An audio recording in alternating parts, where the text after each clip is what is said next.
to CBC. Good morning, Manitoba. Welcome to Information Radio on CBC Radio 1 on this beautiful Friday morning. I'm Emily Brass, in this week for Marcy Marcusa.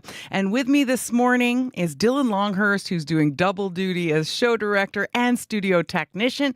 And Riley Lachuk is here in studio with the CBC News headlines. Good morning. We'll start with a northern Manitoba community reeling after a Winnipeg hospital's mistake led them to bury the wrong body. The remains of 44-year-old Keith Wilson were supposed to be flown back to Norway House in a sealed casket after an autopsy in Winnipeg, but staff at HSC sent the wrong body back in that casket. Shared Health says an investigation is now underway into what happened, and the wrong body will be exhumed and exchanged for the correct one. And the province is opening up dozens of beds in hospitals and a personal care home and a shelter. The goal is for 68 transitional beds to free up space in emergency departments. Those beds will be located across Winnipeg as well as in Selkirk. So we'll bring you more on those stories and the rest of your local news throughout the morning, Emily. Thank you, Riley. No problem. That's CBC's Riley Lachuk. Well, here's what's coming up on the first hour of the show. Temperatures are on their way back up today. We're going to find out how the Assiniboine Park Zoo is keeping animals cool during the summer heat. When astronauts Butch Wilmore and Sonny Williams lifted off on Boeing's Starliner spacecraft back in June, it was supposed to be for an 8-day stay on the International Space Station. So why are they still there? We'll find out and hear why NASA says they could be on the ISS for several more months. But first, the province is giving Manitobans who want to buy security cameras another shot at applying for a rebate. We'll hear from Manitoba Justice Minister Matt Wiebe and Premier Wab Kinew on that. Quick look at the weather. Wildfire smoke is expected to cause very poor air quality and reduced visibility across most of Manitoba today. In Winnipeg, mainly cloudy today, slight chance of showers this afternoon, fog breaking up this morning, breezy with a high of 26, humidex 32. Tonight, widespread smoke and breezy, wind becoming light in the evening with a low of 14. Tomorrow, mainly cloudy and hazy with a high of 26, very humid again. With the humidex, it'll feel like 32. You're listening to Information Radio on CBC Radio 1. World Report is coming up next. Today on Q. I'm Talia Schlanger, sitting in for Tom Power. When Fat Mike, lead singer of the punk band NoFX, says this is their final tour, he really means it. He joins me to chat about ending the band's 40-year run and why he's worried about making it through the last show. Q this morning at 10:30 in Newfoundland, and on the CBC Listen app, or wherever you get your podcasts. This is World Report. Good morning, I'm John Northcott. More concerns are being raised about the BC Wildfire Service's approach to safety. CBC News has obtained a new report containing details about the death of a BC firefighter last summer. It comes just days after the report on a different firefighter who was killed by a falling tree. As Yasmin Renea reports, both documents suggest BC Wildfire violated safety protocols. These reports highlight what is, in our belief, a systemic problem. Paul Finch is president of the union representing more than 2,000 members of the BC Wildfire Service. He says the fire agency failed to keep crew members safe. We need to give wildfire fighters here the support they deserve and need. A WorkSafe BC report obtained by CBC News shows the BC Wildfire Service did not ensure the inspection of a utility terrain vehicle before a deadly rollover last summer. 25-year-old Zach Muse died as he helped battle the massive Donny Creek wildfire in northeastern BC. His supervisor was injured. The report says neither were wearing helmets despite them being provided to the BC Wildfire Service and required for use by the manufacturer. And a netting system meant to protect people in case of a rollover was damaged. It's a dynamic, complex environment. David Greer, executive director of the Wildfire Service, spoke to CBC News earlier this week about another report on 19-year-old Devin Gale's death, who was killed by a falling tree. The report calls hazard management and supervision prior to the incident, quote, ineffective and inadequate. Greer admits his organization needs to do better. The way we look at safety is changing, and we have to constantly evolve with it. Vowing changes around training and personal protective gear. Yasmin Ranaya, CBC News, Vancouver. Meanwhile, this morning, Jasper, Alberta is reopening to residents only. About 5,000 people fled their homes when wildfire tore through the town site back in July. Sam Sampson has more on the preparations and trepidations surrounding the return. Knowing my daughter, that's something she'll do on her own. Brian Rhodes smiles as he talks about his 17-year-old. Though their house is still standing, she's told him she needs to process the wildfire's mark on all of Jasper. She really wants to walk through town. She wants to put her eyes on the damage and just, get it into her head what her town still looks like. The kids who've grown up in Jasper have a great feeling of ownership over that community. She needs to see the whole of our community, not just our house. As of 7 a.m. local time on Friday, the town will reopen to residents only. The municipality is warning residents that this won't be the Jasper they know. A third of the town burned, and the smells and sights could be triggering. So a resource center is set up in town to help in all circumstances. Roby Gord is with Parks Canada. Supports such as mental health supports, the Red Cross will also have utility support, so ATCO Gas Electric and utilities will be there. Our real focus is security of the town for the residents, and we just hope and appreciate that the general public gives us that space. Even though some hotels and tourist sites are still standing, it's unclear when visitors can get back to Jasper, something business owner Matricia Bauer is eager to know. I work in tourism, 100% of my income is reliant on that. When do we start welcoming people back? And these questions are overwhelming, so I've really learned to take it one day at a time. Residents say they want to welcome the rest of the world back to Jasper, just not yet. Sam Sampson, CBC News, Jasper National Park. U.S. Democratic presidential nominee Kamala Harris is out on the trail today. She's in Raleigh, North Carolina, a state the Democrats are hoping to flip in November for the first time since 2008. Harris is expected to unveil her economic policy plans. And for more on this, the CBC's Richard Madden joins us from Washington. Richard, what are we expected to hear today from Harris? Yeah, she'll debut her economic agenda for the country in her first major policy address of her campaign. Now, ever since she moved to the top of the ticket just 4 short weeks ago, Harris has been high on enthusiasm but short on specifics. So her advisors say to expect the vice president to focus on issues facing middle-class voters, from lowering prices on housing, prescriptions, and groceries. And this comes just one day after she held her first joint event with outgoing President Joe Biden since his exit, which kind of felt like a symbolic passing of the baton. Take a listen to President Biden. Folks, I have an incredible partner. The progress we made, she's going to make one hell of a president.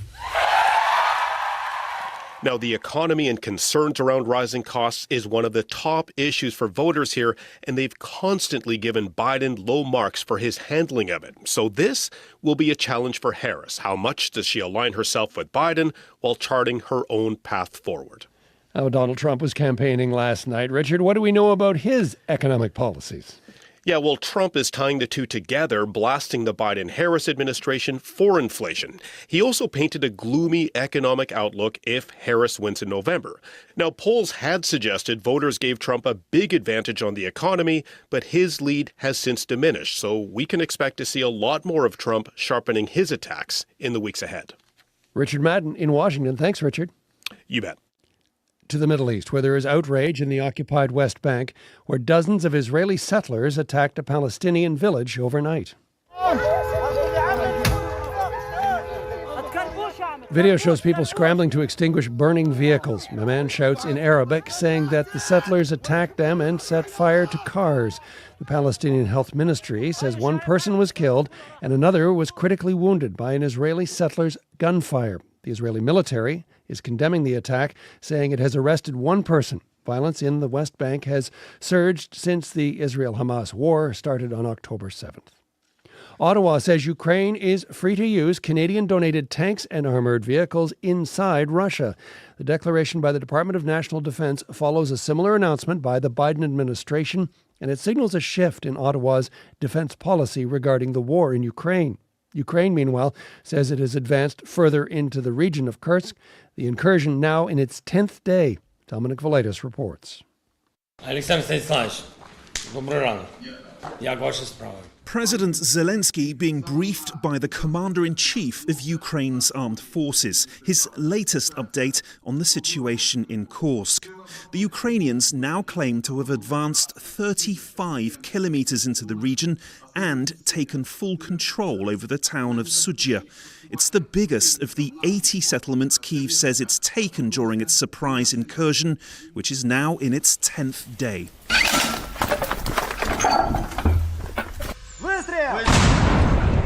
Moscow hasn't commented on the claims, but the country's defense ministry has released footage of what it says is Russian troops hitting back at Ukrainian forces in Kursk. And reports have surfaced too that Russia is also digging in the region, offering trench digging jobs at up to $4,000 a month. Meanwhile, despite the push into Kursk, Ukraine says there is no sign Russian military pressure is receding along the eastern front inside its borders, and that more than a week after launching its incursion into Russia, some of the heaviest fighting in weeks has been reported near the city of Pokrovsk. Dominic Velitis for CBC News in Riga, Latvia. Thailand has elected its youngest ever prime minister, 37-year-old Paetongtarn Shinawatra. Members of Thailand's parliament confirmed her nomination today. The vote comes just 2 days after a court order dismissed former Prime Minister Seta Tewaisin. The new Prime Minister hails from the billionaire Shinawatra family and is the third member of that family after her father and aunt to hold the nation's top job. A powerful typhoon is hitting Tokyo and eastern Japan with strong winds and heavy rainfall.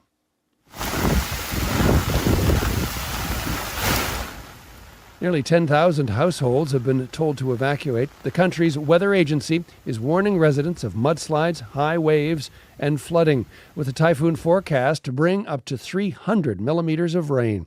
Transportation officials are canceling flights and train services. And finally,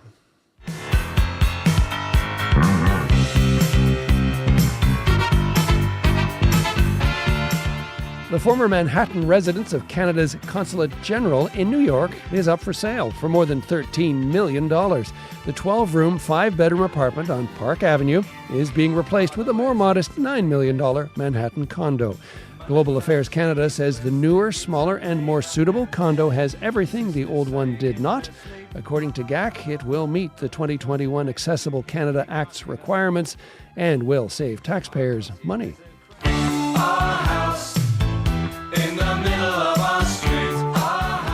And that is the latest national and international news from World Report. I'm John Northcott. This is CBC News. And it's usually quite loud.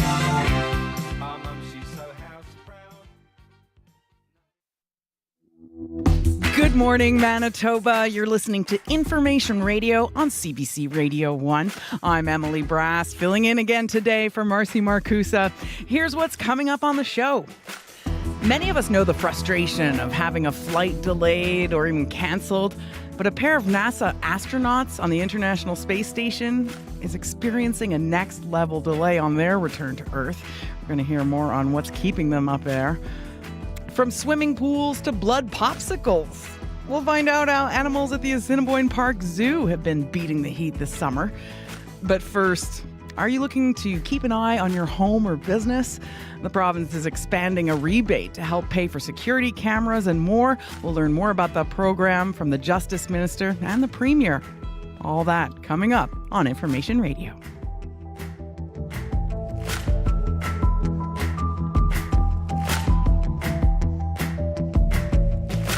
11 minutes after 6 o'clock, time for news headlines with Riley Lachuk. Good morning. We begin this morning with a grieving Manitoba family in shock after a hospital's mistake led them to bury the wrong body. Keith Wilson's body and sealed casket were supposed to be flown to Norway House from Winnipeg after an autopsy. But staff at Health Sciences Centre later realized that casket had the wrong body in it. We'll hear from the chief of Pimichikamak Cree Nation and Shared Health's response coming up. And one of Manitoba's largest shopping malls is about to undergo some big changes. London Drugs is moving into the second floor of Pullo Park, and that is leading to a big shuffle within the mall. We'll bring you more on that and more local news at 6:30. Thank you, Riley. No problem. That's CBC's Riley Lachuk. Well, right now it's 17 degrees and mostly cloudy at the Winnipeg airport. Wildfire smoke is expected to cause very poor air quality and reduced visibility across almost all of Manitoba today.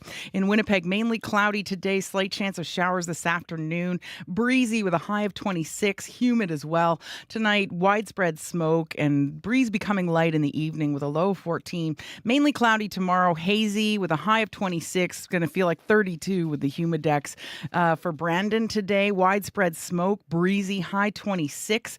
Mainly cloudy tonight, local smoke, breeze becoming light, low 12. Mainly cloudy again tomorrow, hazy, high 25, and humid today and tomorrow. In Dauphin, widespread smoke today, breezy with a high of 25. Partly cloudy tonight, becoming cloudy after midnight, hazy, wind becoming light in the evening with a low of 10. Tomorrow, cloudy, becoming a mix of sun and cloud in the afternoon, hazy, high 25. It'll feel like 29 with the humidex. It's going to be humid there again today. Thompson, today, a mix of sun and cloud, widespread smoke, and that's going to make it be hazy starting this afternoon. Breezy, humid, high 23. Partly cloudy tonight and hazy, breezy until late this evening with a low of 6. Tomorrow, mainly sunny, high 24, humid again. Churchill today, cloudy, slight chance of showers with some smoke. Breezy, becoming light early this afternoon. Temperature steady around 11 today. Tonight, mainly cloudy, slight chance of showers, low 8. And for tomorrow, cloudy with a 60% chance of showers, breezy with a high of 15. And Dylan Longhurst is doing double duty today, both as our technician and our show director. Good morning, Dylan. Good morning. And what's happening in the traffic so far? Well, so far, I mean, it's just kind of a nice morning out there. There's not much happening out there on the roads that might be getting in your way. But of course, if that changes, you can always give us a call at our commuter line 204-788-3093.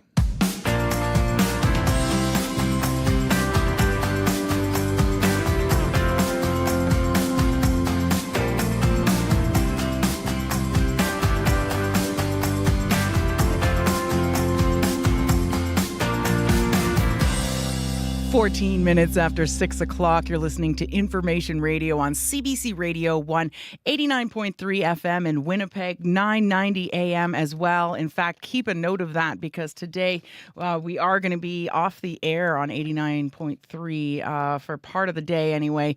That's for some antenna work. And during the outage, people can tune in on 990 AM or the CBC Listen app, or that's at cbc.ca/listen. If you haven't already downloaded the app, you can also check us out on our website and on the local section of the CBC News app. 89.3 FM will be off after the show, and it'll be back on the air later this afternoon or early this evening. Well, there's another chance for Manitobans to keep an eye on their homes and businesses. The first round of the province's home security rebate program accepted applications on a first-come, first-served basis, and that left a lot of Manitobans out of luck. The high demand prompted the province to expand its $300 rebate for expenses like cameras and reinforced doors and windows. Premier Wab Kinew spoke yesterday about the program's expansion. The home security rebate program is a program that helps you to have a greater sense of security, but also to help you during this affordability challenge that we're all living through right now. This is $300 for you to put in a home security camera, a doorbell camera, an alarm system, or other devices to help you feel secure at home or to help at your small business. Now, when Minister Wiebe and our team first announced this program, we said this $300 is going to be available to everybody. But, of course, there's a cap on this. We're going to have $500,000 worth of applications. Here's the thing, though. Manitobans, you good people across the province, responded in huge numbers, and we hit that cap within a few days. That told us a few things. One, that this program is in demand, and that this is something that Manitobans are looking to get a little bit more help with, particularly during the cost of living crisis. And two, it was another reminder that there is work to do when it comes to keeping people across the province safe. So, building on some of the success that Minister Wiebe has been leading with our retail theft initiative, with the downtown community safety initiative, and just yesterday, the enhanced bail monitoring program that we're implementing to repair years of PC cuts under Heather Stephenson. We're now here with another important announcement. Today, we're raising the cap. We're adding another $1.5 million to the Home Security System program. That means that thousands more Manitobans just like you are going to be able to access this $300 so that you can put in a security system, a home security camera, and take other steps to keep you and your family safe.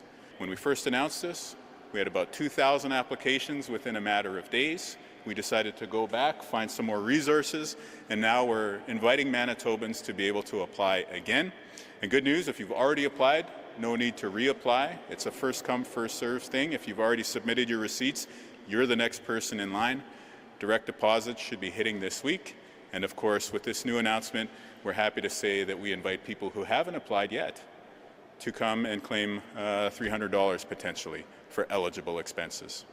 So, with this good news, I want to turn things over to our Attorney General, Matt Wiebe, to fill in some of the important details. As the Premier mentioned, we've received over 7,500 applications for rebates. So if you're following along at home, you're doing the quick math in your head, you'll understand there is limited space available remaining in this program. This is an expansion to a $2 million cap.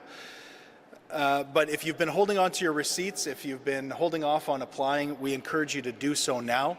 Website is live and it gives you an opportunity to get that information in. And as the Premier said, we'll be processing these on a first come, first served basis. I'll turn it over to Carrie. When I received a call from it was a rather elaborate way of advising me that I qualified for the rebate. And I said, you could have just sent an email. We kind of laughed and then we started talking about why I applied for the rebate and what it meant to me. I've owned my house in Glen Elm for 25 years and I think I've seen it all. I've had random people knocking on my windows. I've had people trying to get into my doors at all hours of the night. People are constantly checking out our vehicles. There was even a police chase that ended up crashing into a tree, and all of this is on my property. I work as a health and safety advisor downtown. I work out of True North Square, so I see what's going on downtown. People are not just feeling unsafe in their homes, but they're feeling unsafe on their way to work. They're feeling unsafe on their way home from work, and they're feeling unsafe in their workplaces. My passion for safety, it just doesn't stop, and I'm always looking for ways to ensure the safety of other people. Personally, I'm the victim of gun violence from an incident in Vegas many years ago, and it's left me with PTSD. Any situations where an individual is invading my personal space is a trigger for me. We installed our security cameras on the house last October, and it gave me such a sense of security knowing that I could now see anybody who's coming into my yard or being notified on my phone of somebody who's coming into my yard from any angle. We did that before the program existed. We didn't do it because the program existed. We did it because we knew it was just the right thing to do. When I heard about the program with the province, I'm going to admit I was a bit of a geek about it, and I kept checking the provincial website on a daily basis, just waiting to hear more information about it. When I found out it was going live in July, every single day I was on there checking to see when can I submit my information, when can I upload my documents. I'm very thankful for this program, and I'm thankful it's been created for people like me. I know it's not the answer to combating these incidents and issues around our province, but having the rebate from the provincial government shows their commitment to restoring our sense of security in our homes and our businesses. That was Carrie, a resident of the Glen Elm area of Winnipeg. Before that, we heard from Manitoba Justice Minister Matt Wiebe and Premier Rob Canoe on expanding the home security rebate. The CBC News app delivers the answers you want to know and need to know. What an extraordinary scene. The breaking stories that shape your world. Reporting from the scene onto your screens. Dropping the 8 now. We're just approaching Gaza. Your source for mobile news. Delivered when you want, where you want. This situation has changed very quickly. The CBC News app. Download for free. 21 minutes after 6, you're listening to Information Radio on CBC Radio 1. I'm Emily Brass. Well, how do you stay cool in the heat? For me, it's drinking lots of cold water, going swimming if I can. But for tigers at the Assiniboine Park Zoo, the answer is easy, snacking on one of these. It's not the same as a popsicle we would eat. It's made out of blood and meat. So that's what he's enjoying right now. Look at those giant teeth. Blood popsicles, super yummy if you're a tiger.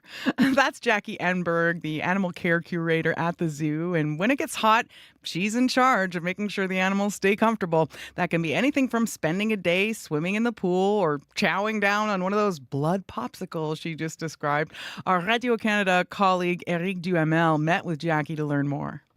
Well, people and animals are both going to be affected by the heat and the elements, of course, because they live outside. So we like to do things like offer them a lot of choice and control in their environment, right? So we can offer them things like sprinklers or pools. We offer shade. And then when it gets really, really hot, we like to offer them even back of house areas. Even though we're open to the zoo, is really, when it gets extremely hot, just like people want to go inside to air conditioning, we've got cooler spots inside for the animals as well. So we try to offer them a lot of different things, maybe even ice treats. And tell us, behind us right now, there's bisons. Do animals like bisons have natural ways of working with the heat? Yeah, for sure. So it's really up to them where they want to be in their habitat. But if you look behind us, they are actually all making their way over to their drinkers. So they cool themselves off by drinking water, which is really, they know what's good for them. It's good for us too. And they have a few very large established trees in their enclosure. So they've got shade. And then even if it gets hot enough, we would offer them their back of house area as well. Do you need to adjust the things that they eat? Do you need to adjust the space they have? Do you need to make any adjustment when the heat goes over maybe 30 degrees? Yeah, for sure. So the biggest adjustment we do is offering more water, more pools, and more shade. So things like we would give a call over the radio to our whole staff just to remind them there's a heat warning today. Take care of yourselves first and make sure you give your animals extra time in the back of house areas or extra pools, things like that. Make sure that their water drinkers are working, things like that. Tell us about a typical day for an animal here at the zoo. They have a whole life when we're not here, right? So they get up with the sun, but they know internally, they know what time we show up. So they're kind of waiting for us, not sitting waiting for us, but they know when we're out and about. And a lot of animals have a routine of breakfast early in the morning. So sometimes that breakfast is on display. So behind us, the bison were actually, just before we started talking, the bison were actually eating some fresh hay. They also have to graze on their grass back here. So a lot of animals will have breakfast and then training sessions. So most of our animals here at the zoo have a training plan, and each individual is different in individual species and individual personalities within that species. So they all have a training plan. What animal would you say have the most difficulty to adapt to the hot weather? Oh, that's a great question. So our Arctic species, we have a lot of them here at the zoo because we have such a long winter. So we are actually a really great place to have Arctic species. So we offer air conditioning for most of our Arctic species here at the zoo. And you might see the polar bears swimming, but when it gets really hot, it takes energy to get in and out of a pool. So you might not see them swimming as much as you think when it's that really, really extreme hot weather. So we offer all of our polar bears here air conditioning. We've got air conditioning for the red pandas. So it's probably the hardest on the Arctic species, yeah. And right beyond us right now, we have a bison rolling in the dirt. Is it some kind of natural way of keeping it cool? Well, it can do that, but it's also fly season. So summertime, there is a lot of bugs around. We know that because we feel them, but the animals sure do as well. And so offering them areas where there's sand or dirt or mud wallows, for some species really like the wet mud, which our staff will soak some muddier areas for them to bathe in. But yeah, they're scratching their back, but they're also getting rid of some of the flies. So yeah, it's great. And maybe talk to us about the importance of making sure that the animals are comfortable in the zoo. Is it important for you guys? Oh, definitely. We want the animals to be comfortable. We want to give them the best life possible. So their state of being is super important to us. And that's why we try to offer that through their environment, but in addition to that environment, training and enrichment programs and their vet care. All of those are equally important. Everything is equally important. And then for the guests, we want you to be able to enjoy seeing, like, you can tell when an animal's enjoying themselves, and you would enjoy that experience more too. And if we go, you said you were taking care also of humans. Is there anything specific for humans because of the heat? Do you make specific arrangement for human beings walking around the park? Oh, definitely. So we want our guests to enjoy themselves, even though it's a hot day or a cold day. So there's a lot of areas as you walk throughout the zoo. There's a lot of indoor areas, and there's a lot, like, we're standing under these beautiful trees. There's a lot of established trees here in the park. So there's lots of shade to get away. And we have some cool treats at our restaurants. So there's ice cream and ice pops and cool drinks. So I hope people can find their way to those shady spots and cool off with a cool drink, maybe. And would you say that hot days is a good moment to come and visit the zoo? Every time of the year is the best time to come to the zoo. Some of my favorite times are in the dead of winter. So honestly, summertime is a great time to come if you have holidays and you have extra time. But please come back and visit us in the fall and the winter. It's a different experience. So summertime, you see our warm weather animals outside, like the squirrel monkeys. But in the wintertime, you'll see more of the Arctic species than you would in the summer. Well, that makes sense. That was Jackie Enberg. She's the animal care curator at the Assiniboine Park Zoo. It is 6:28. You're listening to Information Radio on CBC Radio 1. And still to come in the next half hour of the show, when U.S. astronauts Butch Wilmore and Sonny Williams lifted off on Boeing's Starliner spacecraft back in June, it was supposed to be for an 8-day stay on the International Space Station. So why are they still there? We'll find out and hear why NASA says they could be on the ISS for several more months. We'll also have a look at the business news with Crystalie Ramlakan from the CBC Business Desk. And we're going to start with more news about yet another small Canadian airline shutting down. We're also going to talk about housing and the latest on how the market is doing. Quick look at the weather before our half hour here. First of all, it's 17 degrees and mostly cloudy at the Winnipeg airport, and wildfire smoke is expected to cause really poor air quality across almost all of Manitoba. There's just a small section of southeastern Manitoba that is not expected to get smoke. Pretty much everywhere else over the next 24 hours, we're going to experience some of that. Taking a look at the traffic, well, it's quite light still here in Winnipeg on this Friday morning. Maybe a lot of people have already gone to the beach for the weekend or something like that, and it is going to be humid today, so do think about how you're going to stay cool.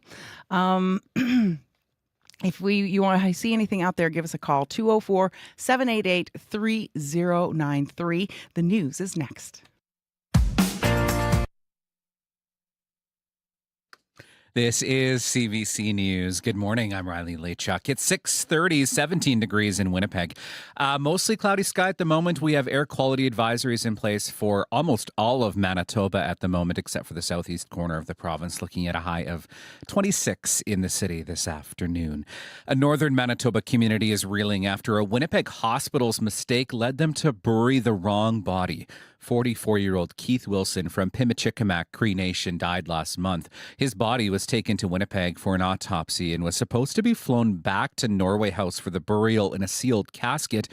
By the time staff at Health Sciences Centre realized, though, they sent the wrong body back, it was too late. David Monius is chief of Pimicikamak Cree Nation. The family's in shock. We're in shock. We're in disbelief that this would happen to our citizens. It's hard to say, will this happen anywhere else? I mean, has this happened anywhere else? Monius says they don't know how they mistakenly buried that person or who they are, but they will be exhumed. Shared Health says an investigation is underway, and they will make sure that Wilson's family receives the proper remains. The province is opening up dozens of beds in hospitals, a personal care home, and a shelter.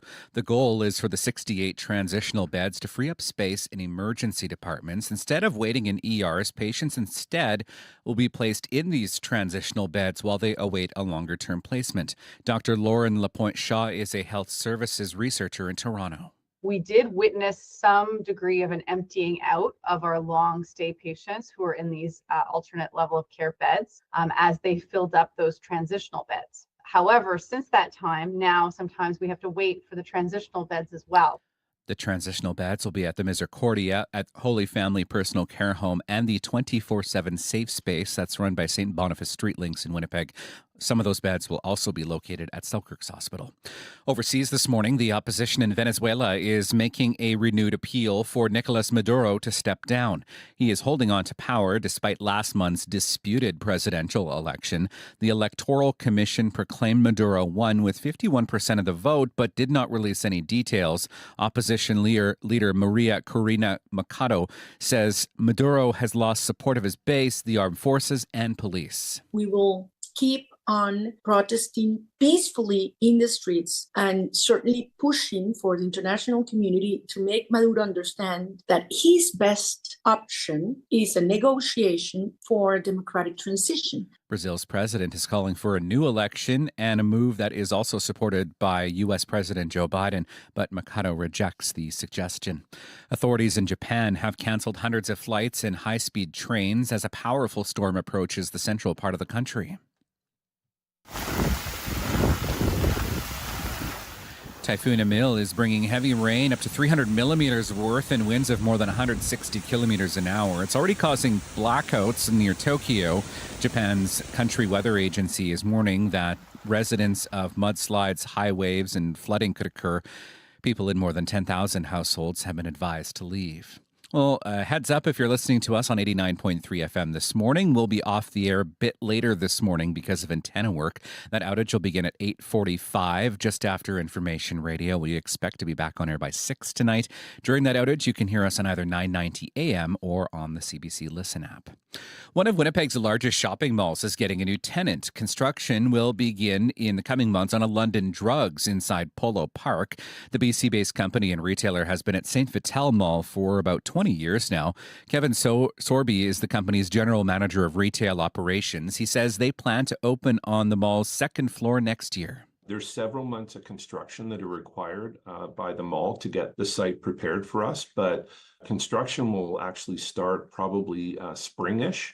And then with the targeted opening of fall. Sorby says they plan to hire between 60 and 70 employees to start. And fans of an up-and-coming Filipino girl group will converge on the Centennial Concert Hall tonight.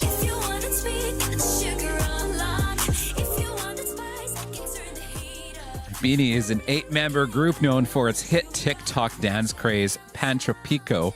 They have captivated Gen Zers with their music and their message of empowerment and unity. Emilu Perez from Edmonton is in Winnipeg for tonight's sold-out show. It's overwhelming. It's actually like everything paid off when I saw them. It's more in like a group who's always there for you when you don't have anyone. Perez hopes Canadians will learn about the Filipino culture as well through Beanie's music. And that is your CBC News in Winnipeg. It's quite catchy. Yeah, really. I was bopping while that was playing. I had never heard of them, I will admit. But I'm the first to admit never heard of them. And I don't know what that TikTok, I don't even know if I'm saying that right, but the TikTok dance, part of it. The dance craze. Yes, I know. I'm not too up on those. I don't think anyone wants to see that from me. But a sold-out show, that's impressive. Yeah. I bet they're really good. Exactly. Thank you so much, Riley. No problem. That's CBC's Riley Leitchuk joining us from the CBC Manitoba newsroom. Well, taking a look at the weather for today, there is an air quality advisory in place for almost the entire province because of wildfire smoke. In Winnipeg today, it'll be mainly cloudy, slight chance of showers this afternoon, breezy, high 26. 32 with the humidex. Tonight, widespread smoke, breezy, but that breeze becoming light in the evening with a low 14. Tomorrow, mainly cloudy, hazy, humid again with a high of 26. Brandon, widespread smoke today, breezy, high 26, 30 with the humidex. Mainly cloudy tonight with local smoke, breezy, a low 12. On Saturday, tomorrow, mainly cloudy, hazy, high 25, 29 with the humidex. In Dauphin, widespread smoke today, breezy with a high of 25, humid 30 with the humidex. Tonight, partly cloudy, becoming cloudy after midnight, hazy and breezy, low 10. Tomorrow, cloudy, becoming a mix of sun and cloud in the afternoon, hazy, high 25, 29 with the humidex. In Thompson, a mix of sun and cloud today, smoky, and it's going to be quite smoky this afternoon. Breezy, high 23, humid. Tonight, partly cloudy, hazy, wind becoming light in the evening with a low of 6. Mainly sunny tomorrow and humid with a high of 24. And for Churchill, cloudy today, slight chance of showers, local smoke. Wind becoming light this afternoon. Temperature steady today around 11. Mainly cloudy tonight. Slight chance of showers. Low 8. Tomorrow cloudy. 60% chance of showers. Breezy with a high of 15. Dylan Longhurst is our studio technician. He's also our show director today, and he has a look at the traffic. Yeah, and I don't have much to really let you know about because there's not a lot going on so far. So if you see something that's slowing you down out there, however you're getting around this Friday morning, give us a call on the commuter line, 204-788-3093. Thank you, Dylan. Well, in time now for some business news. Crystalie Ramlakan joins us with the CBC Business Report. Good morning, Crystalie. Hi, good morning, Emily. So let's start with news about yet another small Canadian airline shutting down. Yes, that's right. So Canada Jetlines is grounding all flights and says it is temporarily ceasing airline operations effective immediately. And the airline, which flew mainly to sun destinations out of Toronto, says it has been unable to find the capital needed to stay afloat and plans to file for creditor protection. So this marks yet another airline departure from Canadian skies after the closure of Lynx Air and budget carrier Swoop within the past year. And Canada Jetlines launched just in September of 2022. So for more on this, here's Carl Moore, who teaches business strategy at McGill University. And there's dozens of airlines in my lifetime that have come and gone here in Canada, small airlines. And when you look at it, Air Canada is around 44%, West around 33% of the market, the two dominant players, and it goes way down to the next player is 1 or 2%. So it's really hard to be a small player in Canada and be successful these days.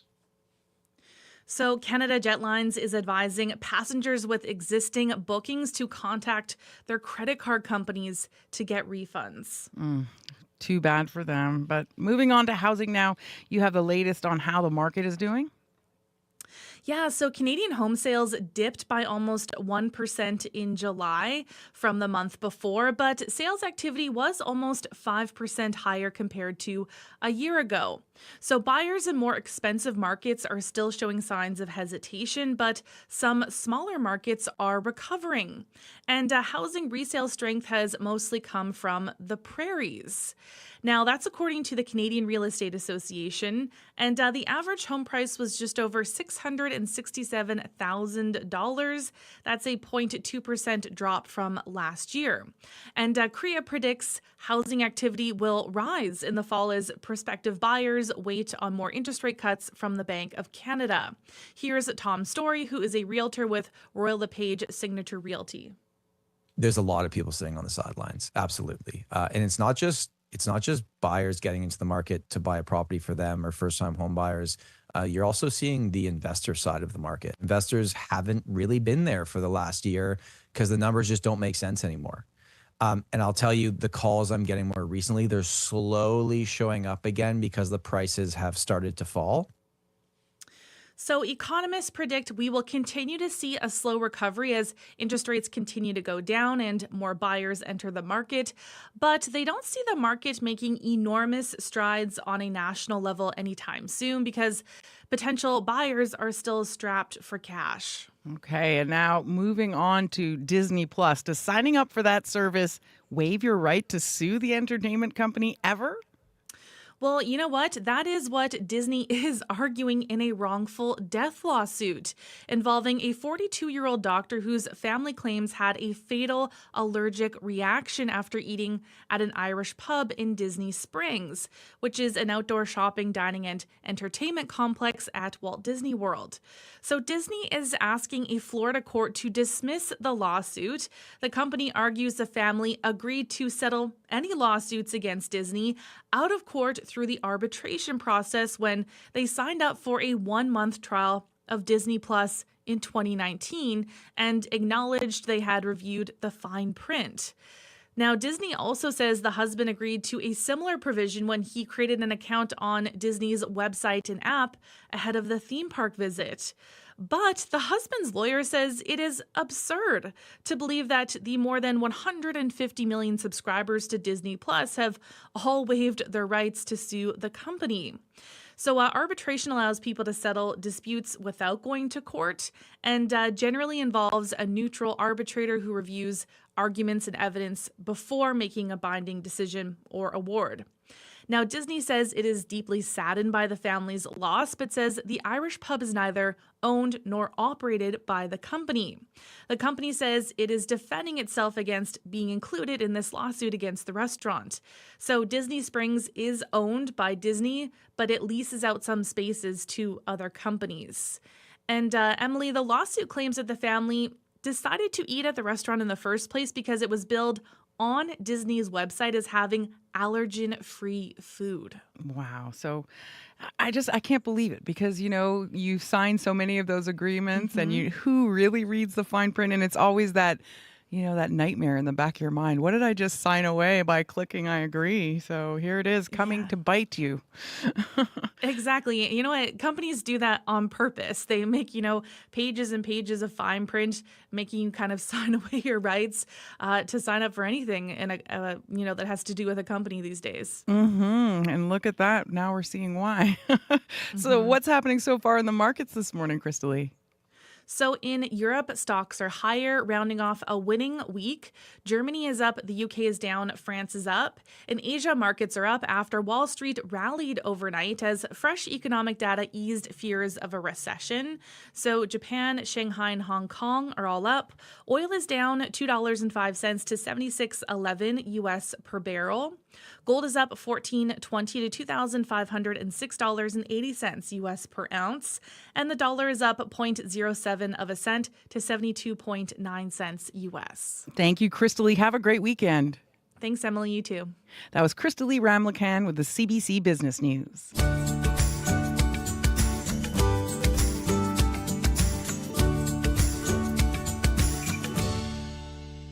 Coming up on 6:45, you're listening to CBC Radio 1. The show is Information Radio. I'm Emily Brass, filling in one last day for Marcy Marcusa. Toronto folk band Wild Rivers has released its third studio album called Never Better. This next song off that album is a duet and a love song about unconditional love and the importance of forgiveness. Here's Wild Rivers with Anyways, I Love You. How can you stand how it's shaking out when you're miles away, other side of the couch? Two stubborn flames in a paper house. You know just what to say that'll get to me now. Sometimes it feels like we're just down and done. We go too far when we should bide our time. Let's not just lose it all on something dumb. I've been here long enough to say that I love you anyways. I love you anyways. I love you.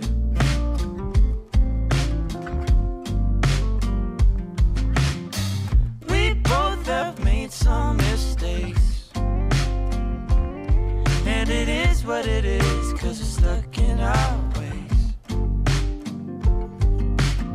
But there's nothing about you I changed, 'cause the things that I love and the things that I hate are mostly just the same.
From Toronto, that was Wild Rivers with Anyways, I Love You. Food, art, music, dance, and more. Cultivation Festival FAMD is back August 19th to 25th. Proudly sponsored by CBC. Come celebrate Manitoba's rich Filipino culture with events taking place all over the city, like Ceremonia, an all-Philippine X art exhibit, Lupa Ay Bahay, a Filipino indigenous craft exhibit, and Sala, a Filipino film festival. Visit cbc.ca/Manitoba/community for details. And we're going to be speaking with the executive director from Cultivation coming up after 8 o'clock, so stick around for that. It's 6:48 right now. You're listening to Information Radio on CBC Radio 1, 89.3 FM and 990 AM in Winnipeg. We're also broadcasting live right now on our CBC Manitoba YouTube channel, and you can hear us on the CBC Listen app or on our website. Right now, it's 17 degrees and mostly cloudy at the Winnipeg airport, and there's an air quality advisory in effect for almost all the province. There's just a little corner in the southeast that's not affected. Everywhere else, we're going to see smoke either now already or by this evening. So it's also going to go up to a high of 26 today in Winnipeg. Slight chance of showers, smoky tonight with a low of 14. Then tomorrow, high of 26. Mainly cloudy tomorrow and pretty humid as well. Still to come in the show, we're going to talk to the education minister about the province's new cell phone ban for some students. And we're also going to get advice from a cooking instructor and food author about getting young people to cook for themselves, whether it's lunches or full meals. All that still to come on Information Radio. Well, U.S. astronauts Butch Wilmore and Sonny Williams blasted off in early June aboard Boeing's Starliner spacecraft. They were bound for the International Space Station. It was supposed to be an 8-day mission, but sometimes the best laid plans go awry. More than 2 months later, both Wilmore and Williams are still on the ISS. Technical issues with the Starliner have delayed their return home, effectively leaving them stuck in space. And it could be months before they can come back to Earth. NASA gave an update on the situation this week. Jesse Rogerson is an astrophysicist and an assistant professor at York University. Hi, Jesse. Hi, good morning. So can you remind us why these two astronauts have become stuck on the ISS? Yeah, so this was part of a test flight. So Sunita and Butch are test pilots of this new Starliner spacecraft developed by Boeing, which is meant to be a spacecraft used to get astronauts back and forth from the International Space Station. And so in order to get a product like that, a company needs to build it and test it and go through some specific stages with NASA. And this was the final stage. Is it rated for spaceflight with humans? And so they get these two astronauts on board to do this test flight. They launch up off the launch pad towards the ISS. Now, on approach to the International Space Station, everything's going fine. However, when they start their docking procedures, they have these thrusters on board, 28 of them, that are used to adjust the spacecraft's direction and control, and 5 of the 28 thrusters malfunctioned. So it kind of made it more difficult to fly it. They were able to dock. They docked the spacecraft. The astronauts have exited safely, and they've been living and working on the ISS, as you said, for months now. But those 5 thrusters that have malfunctioned are still undiagnosed. And so what was supposed to be them just arriving at the ISS, staying there for 8 days or so, and then coming back so that the spacecraft could be looked at and tested and studied, has turned into this month-long mission because they're not willing to put the astronauts back on board until they know exactly what's wrong with the spacecraft. And so now they're stranded there. They're part of the crew, and they're there until they can have a solution to get home. That is quite a delay. So what's NASA saying now about bringing them back to Earth? Yeah, because they can't stay there forever, right? They got to get home. So there's a couple scenarios here.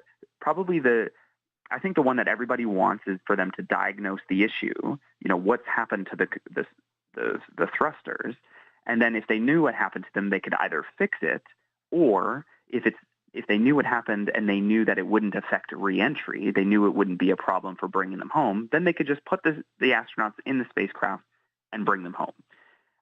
So that's probably the most ideal scenario, because then you don't have to create any major disruption to other plans. Because the second scenario would be to adjust other missions. For example, SpaceX is launching a capsule up to the International Space Station, a separate mission with 4 astronauts on board, and that was meant to be launched in the next couple of weeks.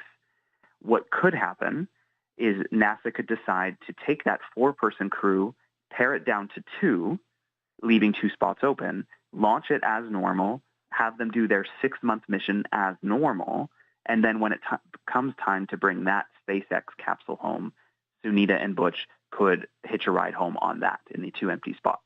But that would mean you'd have to adjust a whole other mission to account for those 2 people. So at the moment, NASA hasn't made a decision on which route they're going, but those are the 2 major scenarios that they're looking into. Hey, buddy, could I catch a ride back to Earth? There's also the Russian Soyuz capsules, right? That's right. So the other major way to get to and from the ISS is the Soyuz capsule, which the Russians use, and is still serviceable. And that is a way of getting people back and forth. It doesn't seem to be anything that's in the major discussions. I was watching the press conference, and no major discussion of that being a route has come up. So I think that it's either going to be Starliner or SpaceX that brings them home, as far as I can tell. Mm-hmm. It could still be months, though, if these other options don't work out. So how long can they stay on the International Space Station? Are there enough supplies and things like that? Yeah, definitely. Either way you look at it, it's going to be months. And there's definitely enough supplies, certainly. Even at a full complement of crew, the ISS could live without resupply for months, if not years. So they're good there. Plus, they can always resupply the ISS robotically very, very easily.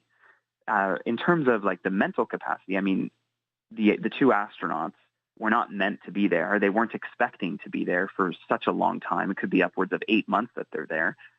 That would be hard on anyone, even seasoned professionals like Sunita and Butch. However, they're prepared for it.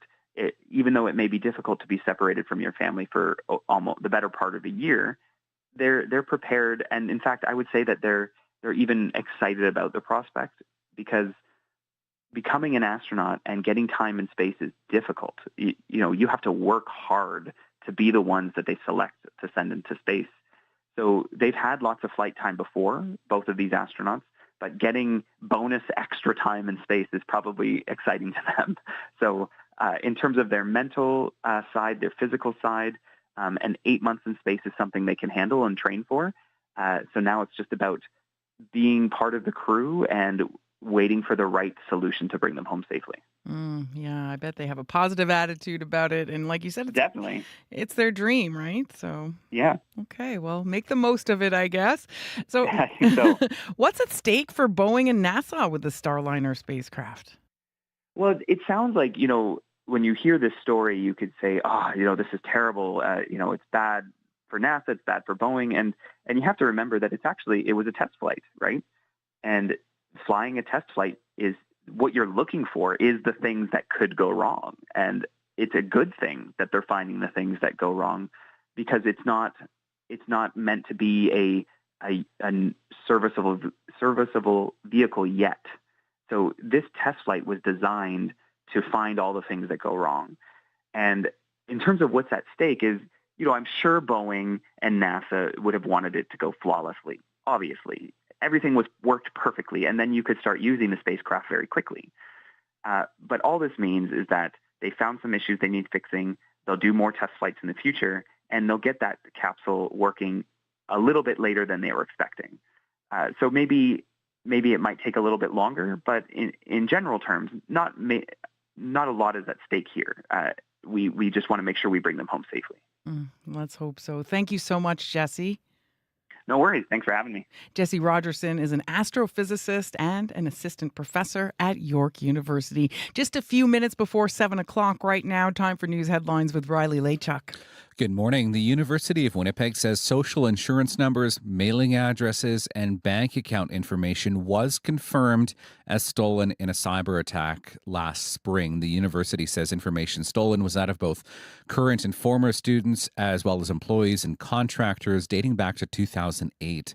And a cleanup is underway After a railway bridge collapsed near Fort Francis, Ontario, the collapse of the CN Bridge happened Wednesday evening. CN Rail says no trains were involved, but crews have contained the release of a non-toxic hydraulic oil. We'll bring you more on that story and more local news coming up for you after 7 o'clock. Thanks, Riley. No problem. Riley Lachuk from the CBC Manitoba newsroom. Well, it's 17 degrees right now in Winnipeg, mostly cloudy at the airport, and wildfire smoke is expected to cause very poor air quality and reduced visibility across almost all of Manitoba today and this evening. Mainly cloudy today in Winnipeg, slight chance of showers and breezy with a high of 26. It's going to feel like 32 with the humidex.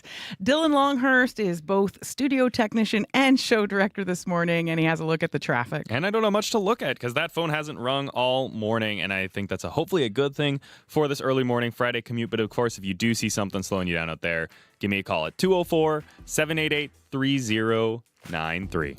You can even give us positive feedback on the drive if something has been repaired and now it's flowing better, or maybe even you're on the highway going out of town for the weekend and you're seeing something out there. So do give us a call, 204-788-3093. Well, still to come in the next hour of the show, we'll hear why learning cooking skills is more essential than ever for young people as they gain independence and move out on their own.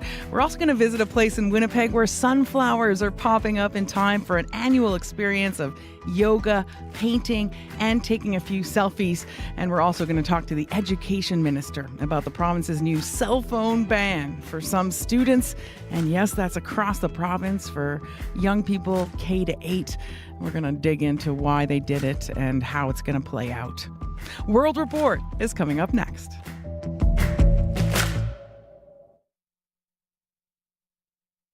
Today on The Current. World champion, now Olympic champion, Ethan Katzberg.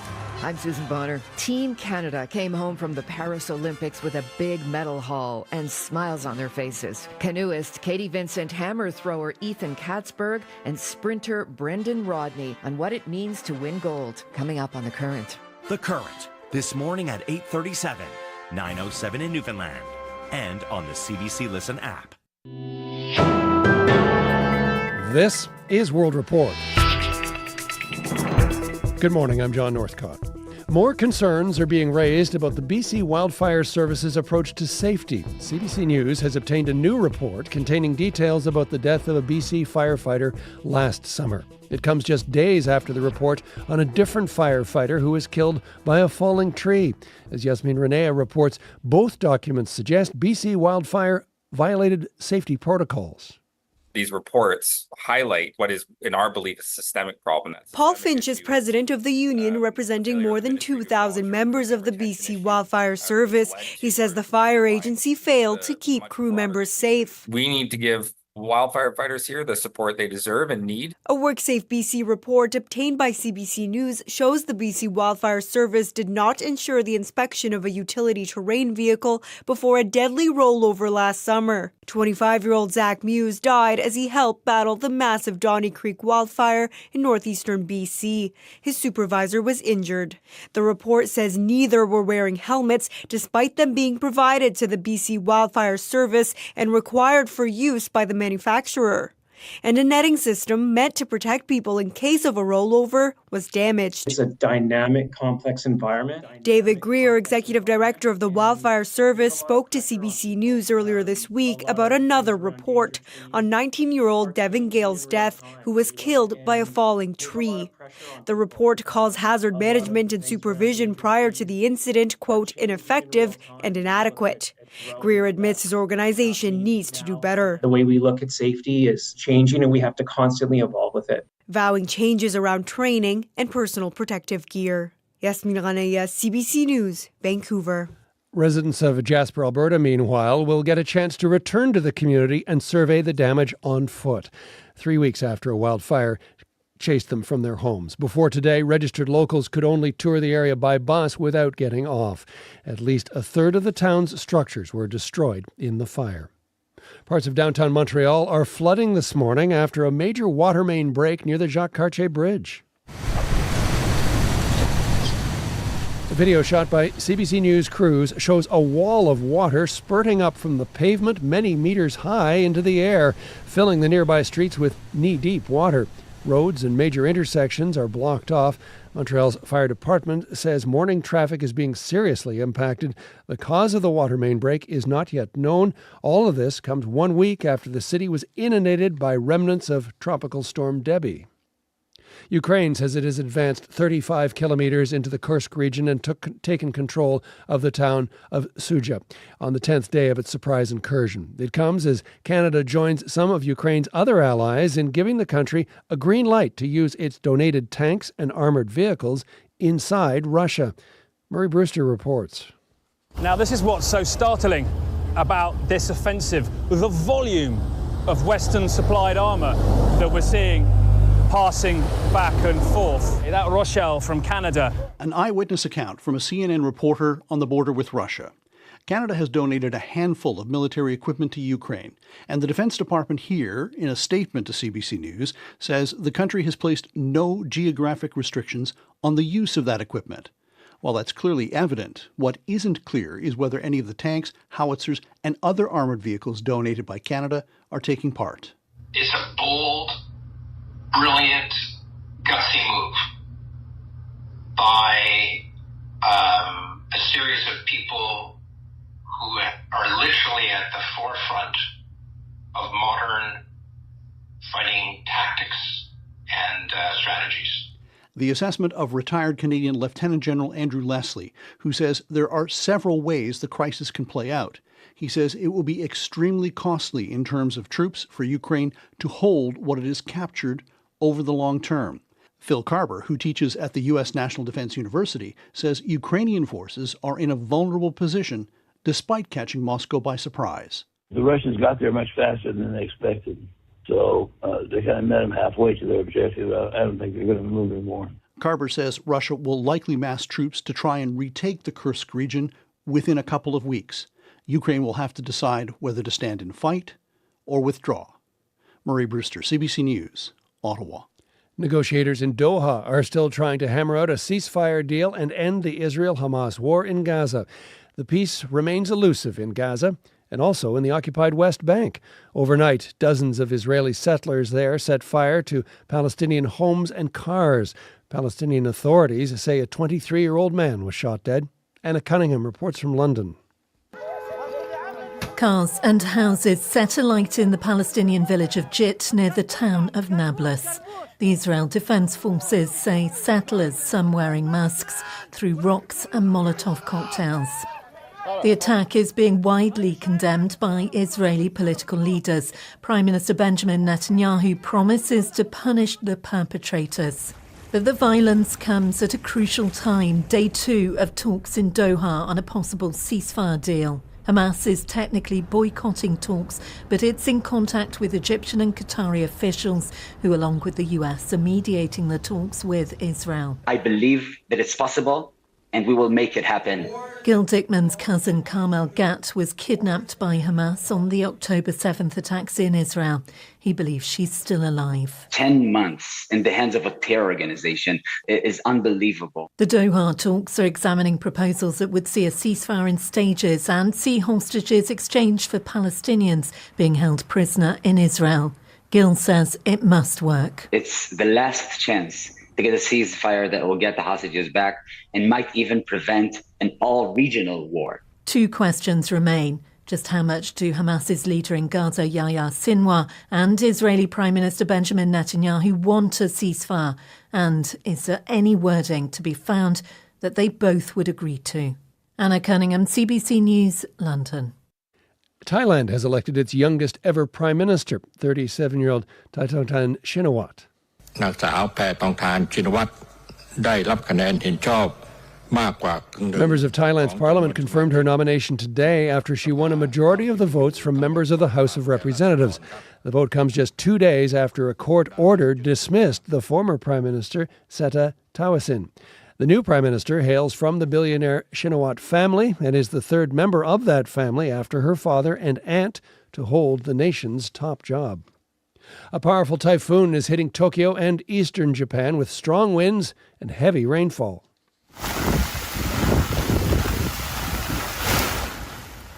Nearly 10,000 households were told to evacuate. The country's weather agency is warning residents of mudslides, high waves, and flooding, with a typhoon forecast to bring up to 300 millimeters of rain. Transportation officials are canceling flights and train services. And finally, people in Yellowknife are taking lessons away from last year's wildfire and trying to build a more resilient community. This time last year, nearly 20,000 people had to evacuate Yellowknife. It was a major upheaval, and for some vulnerable groups, particularly dangerous. Sarah Kremlowski has more on what's being done to protect them now. I'm scared thinking about I saw smoke yesterday, and it might probably happen again. John Baptiste Lafferty is homeless. When Yellowknife evacuated last year, he ended up in Calgary on the streets. It was scary because we don't know no people. We don't know what to do. We don't have no money.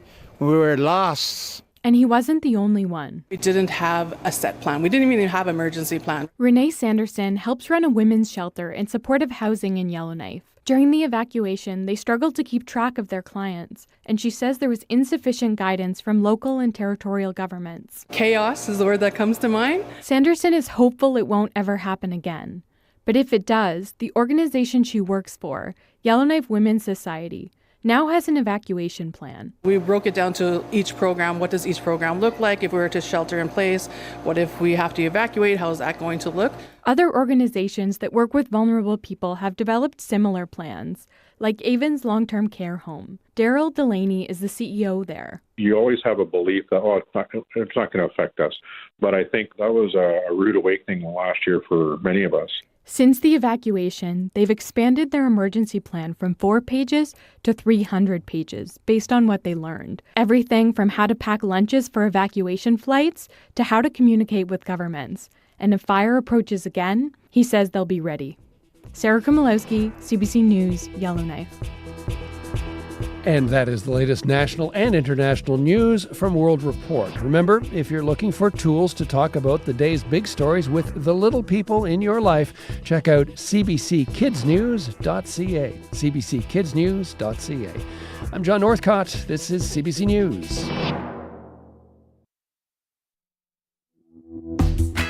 Good morning, Manitoba, and happy Friday. You're listening to Information Radio on CBC Radio 1. I'm Emily Brass. Here's what's coming up on the show. Bad news for kids who can't look away from their phones. The Manitoba government is banning cell phones from classrooms across the province. We're going to ask the education minister why and what this might look like. We're also going to learn more about Cultivation Festival, which is putting Manitoba's Filipino community front and center. We're going to visit a Winnipeg farm that's kicking off 2 weeks of events surrounded by a field of blooming sunflowers. But first, why learning cooking skills is more essential than ever for young people as they gain independence and move out on their own. We're going to talk with a chef and cooking instructor for more tips on that coming up on Information Radio.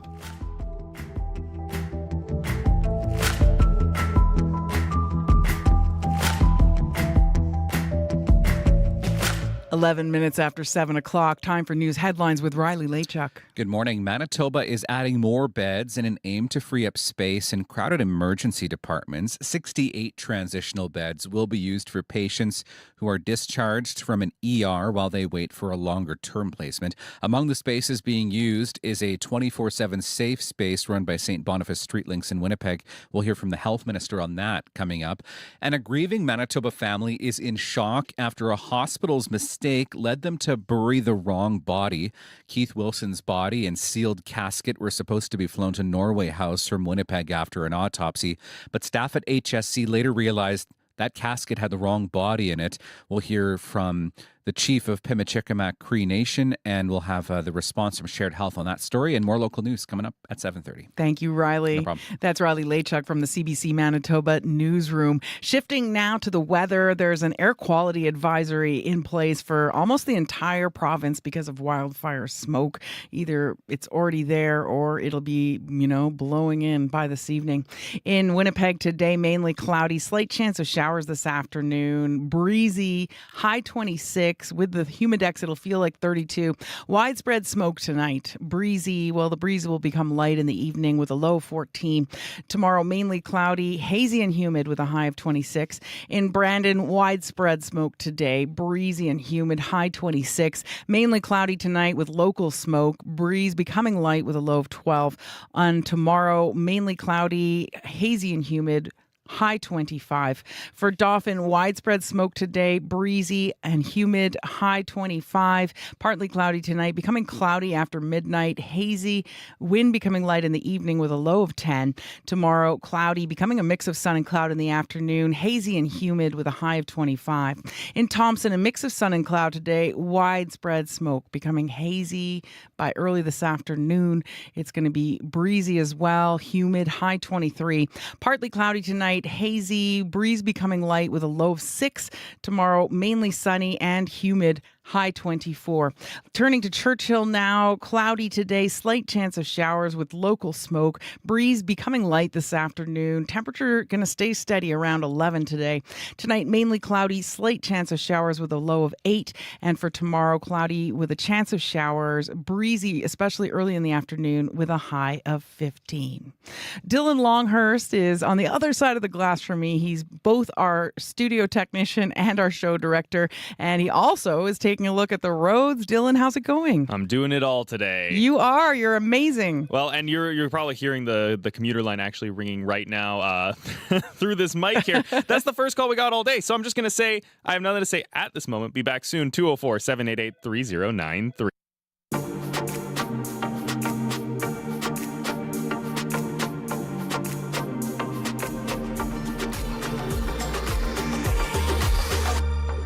Coming up on 7:15, you're listening to Information Radio on CBC Radio 1, 89.3 FM and 990 AM in Winnipeg. Take note of those call numbers because 89.3 FM will be off the air in Winnipeg right after this show. There's antenna work going on today, and during the outage, you can still tune in on 990 AM. You can also listen on the CBC Listen app or on our website, or you can even go to the CBC News app and look at the local section. 89.3 FM should be back on the air later this afternoon or early evening. And if you're listening right now and the morning show is your thing, well, you can also check us out on the CBC Manitoba YouTube channel.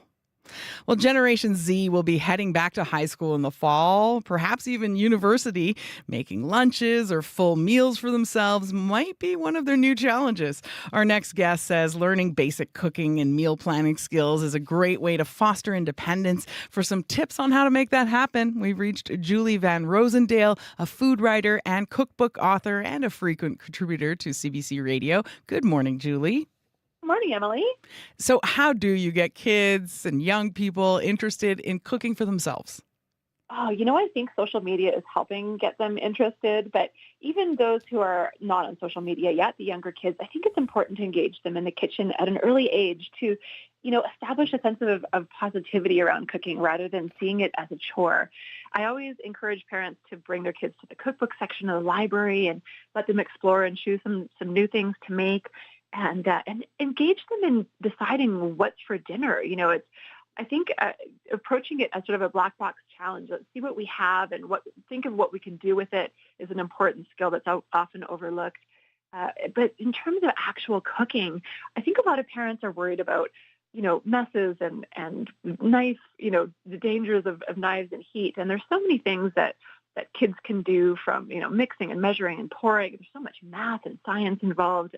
And younger kids can just use a regular table knife to chop soft things like zucchini, which is in season right now. And it's curved so it won't roll around. And so when my son was younger, he would, stand at the counter and chop and chop and chop. And I would just toss stuff in the freezer and use it for soup later on. And now he's 19 and he's a pretty capable cook. Oh, wow. Well, that's a great example. I mean, what else do you think young people can get out of cooking and preparing their own meals? Well, we all have to feed ourselves several times a day for our entire lives. So I think it's really important to have that life skill. But I've recently been noticing that the younger generation is starting to have dinner parties, which is amazing. Past generations, of course, it was a big thing. And then I think for a while, people really got intimidated. It's like all these competition shows sort of raised the bar, and there was performance anxiety around cooking for others. And then there was a pandemic. And now I think younger people are realizing it's such an amazing way to make social connections, to feed each other, to cook for other people. And, we cook to socialize, to support each other, to comfort each other. It's more affordable than going out to a restaurant. So, there are so many benefits to knowing how to cook. And it's interesting because you mentioned, how the way people gather socially changes from generation to generation. So can the food preferences. What can you tell us about the preferences of Gen Z? Oh my gosh. It's so interesting how food has infiltrated our daily lives through social media. And we used to learn about cooking and share recipes, from each other and our neighbors and our friends, and then cookbooks, magazines, Food Network. And then we've come to this point where we're seeing these reels on our phones sort of throughout the day and watching other home cooks make dishes, on their phones, propped on their countertops. And food is, of course, so visual. So seeing people dress up a bowl of ramen or, what to do with an entire cucumber, which is such a big thing on social media right now, it makes us feel like we can do it, right? And it makes it appetizing and it's easy to share. My son is always sharing things with me and vice versa. I'll be like, oh, hey, let's make this smash burger. Or my sister will send me this, this salad looks really good. And so we're sharing in more ways than just around the table. And I think it's an amazing way to learn how to cook. Yeah, my mom and I are sharing recipes by text too. It is a really nice way to keep in touch. And then you kind of feel like, oh, we're eating the same things, even though we're not together. Yeah. You feel connected in a different way. Yeah. Well, and speaking of family separation, it's that time of year when many young people are getting ready to head off to college or university. What are some simple meals they could start learning and, hopefully be able to make on their own successfully? I think it depends on what they grow up with, and because nostalgia is such a big thing, and I hear so many kids who leave home and then they're calling, their dads or their moms or their aunts. My nephew used to call me and say, like, how do you make that hamburger soup that my mom used to make? And they don't realize until they're gone that they miss it. But I think some basic skills, are how to make simple grains like rice or farro or pasta. One of the first things I taught my son to make was an omelet, so quick, so easy, great way to use up leftovers or veggies that are starting to wilt. I always teach kids how to make a batch of biscuits and, how to bake a potato. Potatoes are so affordable, so versatile. You can roast them, mash them, fry them. And soups, of course. There's a world of soup out there. And once you have that basic technique down, you can turn anything into a pot of soup. Yeah, good point. And that's nice and cheap as well. Yeah. And then, of course, some are going to have to make a lunch for themselves every day. What are some of your suggestions on things they can make themselves, take to school? Yeah, I think we tend to be limited in what we think makes a school lunch, but anything that can be transported, leftovers from dinner the night before, and again, engage them. Whatever they like to make, can turn into school lunch. Good advice there. Yeah. Thanks, Julie. It was a very nice conversation about cooking. Yeah, thanks for having me. Julie Van Rosendale is a food writer and a cookbook author. We reached her in Calgary. The CBC Music Top 20. CBC Music Live. All right. Savor the flavor of the Francophone world on C'est Formidable. Experience the next wave of Indigenous music with Reclaim. The global sounds of frequencies. End your day or start your late night with music on CBC Radio 1. Weeknights at 11, 11:30 in Newfoundland, and on demand on CBC Listen. Frequencies is a great show. If you haven't checked it out, I do recommend tuning in and hearing the best in world music. Well, speaking of music, time for a tune. Winnipeg singer-songwriter Sheena Legrand has returned from a 10-year recording hiatus. She shared 2 new singles off her upcoming album, Back to Life, and her latest is an anthem inspired by her late father and the ways he rose up to the challenge of being a supportive husband and father. Here's Sheena Legrand with Heroes in the Making.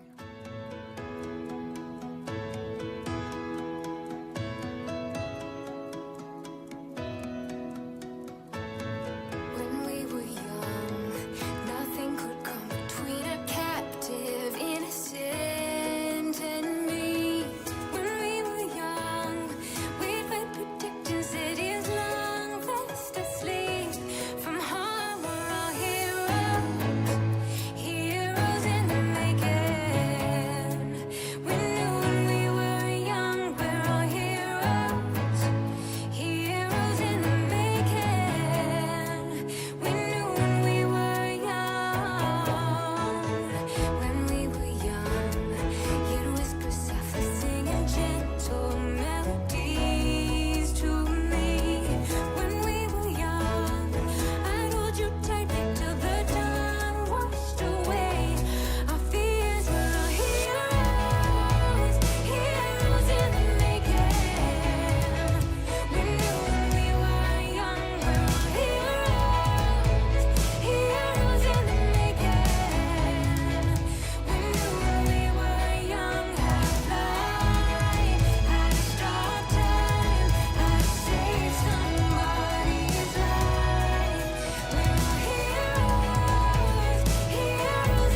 From Winnipeg, that was singer-songwriter Sheena Legrand back with her new anthem, Heroes in the Making. 24 minutes after 7 o'clock, you're listening to Information Radio on CBC Radio 1. I'm Emily Brass. Time now for a sports update. Paul McGowan joins us from the CBC Sports Desk. Good morning, Paul. Good morning, Emily. So let's start with tennis, one of my favorite sports. Leila Fernandez with a big win yesterday in Cincinnati.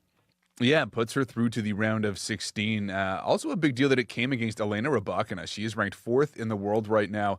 And Fernandez hasn't beaten a top 5 player since that run to the U.S. Open final 3 years ago. Now, Fernandez did lose the first set yesterday, but bounced back to win the next 2. And she talked about the adjustment she had to make to get by Rybakina. The way that she's able to time everything and hit the ball so fast and so heavy for me. I did try to hit the ball harder, but my box, they're telling me, she's probably a little bit taller than you, a little bit stronger. Stop being dumb and just put the ball in. It was good, reality check from them. It was, nice that, they put me into my place and said, you got other talents. Stop being dumb is good advice almost always. Not only did Fernandez get past Rybakina, also got a bit of a scheduling break. She was supposed to play a doubles match yesterday, but her opponents withdraw, and so she and partner Yulia Putintseva on to the quarterfinals. It does, though, mean that today Fernandez has 2 matches. The singles match is up first. She hits the court just after 1 p.m. this afternoon. Okay, and moving on to football now. Let's go to some news from the CFL. The league is welcoming a new owner into the fold. Well, the end of an era in Edmonton. The Elks were a community-owned team like the Bombers since their founding in 1949. But the team has a number of issues: an aging stadium, a losing football team, most pressingly, steep financial losses. And so the team decided to seek private ownership, and yesterday introduced local businessman Larry Thompson as the new owners of the Elks. As this process of looking for a new owner unfolded, there were rumors that new ownership might decide to drop the name Elks and revert to Edmonton's old branding. And now CFL Commissioner Randy Ambrosie addressed those rumors during yesterday's press conference. Have we talked about it? We did, as just part of getting to know one another. And again, one of the things that Larry and I very quickly were able to agree on, that the Double E is really the brand that matters the most. That's largely will be the identity of this organization, and frankly, I'm very comfortable with that. That is an expert non-answer from Randy Ambrosie. Certainly not a no on reverting from the name Elks. I don't know, though. Maybe if your football team is losing money, don't go back to the name that your sponsors asked you not to use. We'll see what happens. Elks play their first game under new ownership tomorrow night. I like the name the Elks. What's wrong with that? You know what? I guess on some level, I do understand people wanting tradition, wanting what they grew up with. Let's say, it just move on. It's just a name. It's just a name. And it's a big, powerful, fast beast. You want to be on the football field. Yeah. Anyway, let's end on a small piece of Olympic news that actually became quite a big deal on social media. We finally heard from Australian breaker Rachel Gunn. What did she say?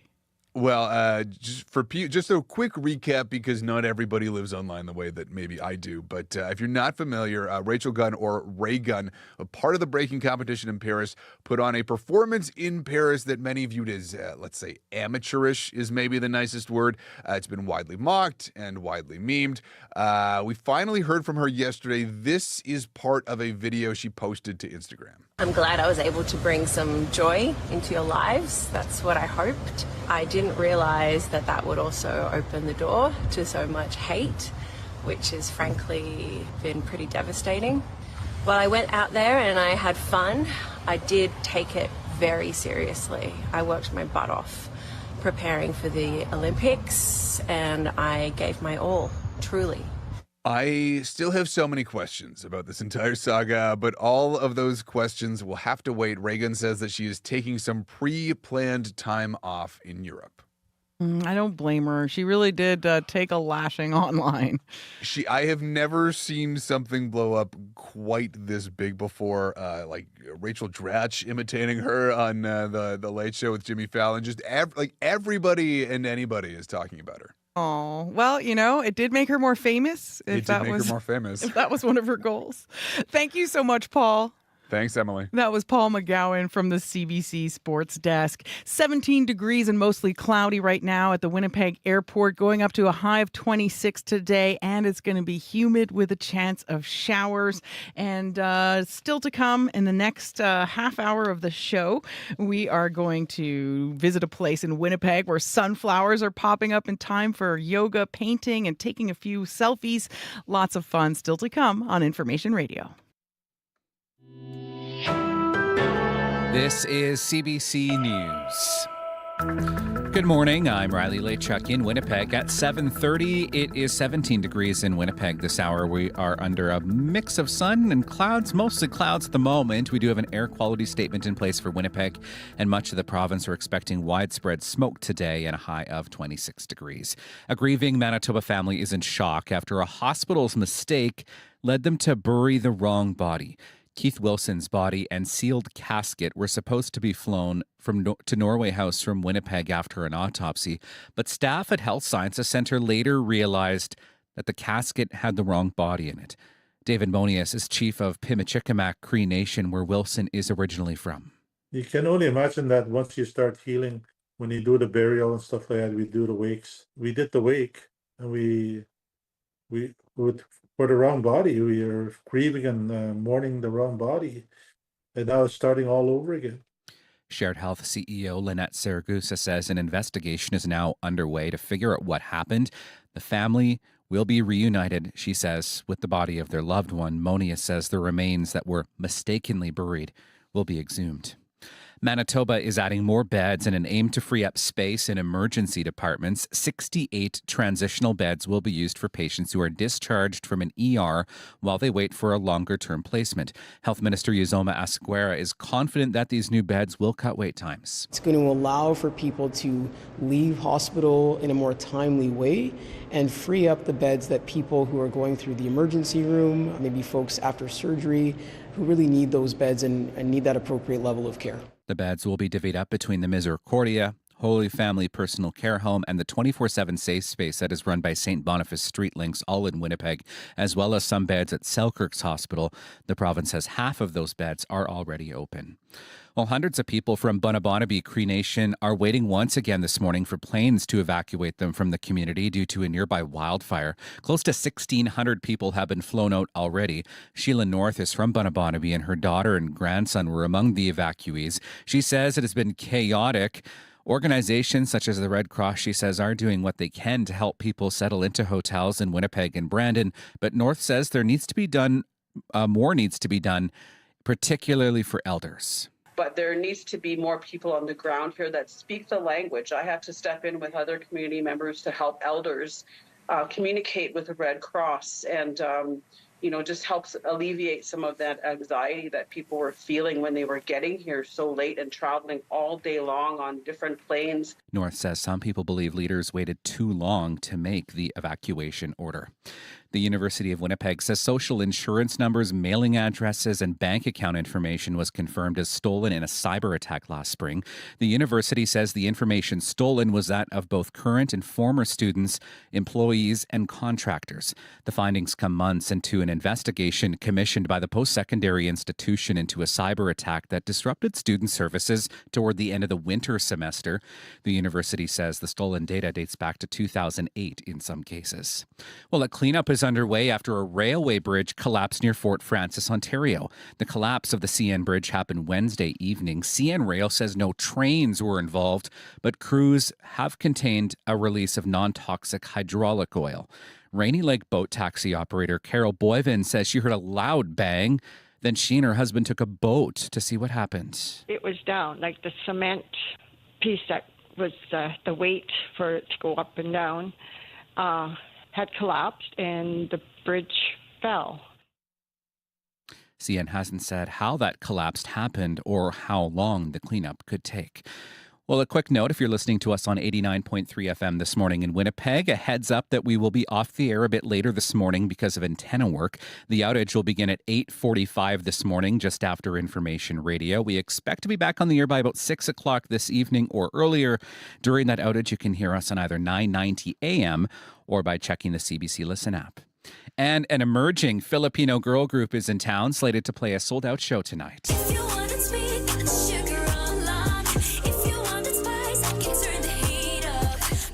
The 8-member girl Filipina P-pop group called Beanie takes the stage tonight at the Centennial Concert Hall. That group is known for the hit TikTok dance craze Pantra Pico and for their messages of unity and empowerment. Emmylou Perez from Edmonton is a fan who is attending all of the Canadian concerts. I like Beanie because they're just being themselves. I love Beanie because they keep saying to stay who you are. You don't have to rush anything. Winnipeg is their third stop in Canada, followed by Toronto. And that is your CBC News from Winnipeg. Watch out, Taylor Swift. Oh, no kidding. Sold out shows, and they're sounding good. Yeah, no kidding. And they have the dance moves to go along. Yep. They're kind of one-upping Taylor a bit. Yep. I don't think she's at any threat, though. But thank you so much, Riley. No problem. That's CBC's Riley Lachuk joining us with the news. Well, still to come on this half hour of the show, bad news for kids who can't look away from their phones. The Manitoba government is banning cell phones from classrooms across the province. We're going to ask the education minister why and what this will look like.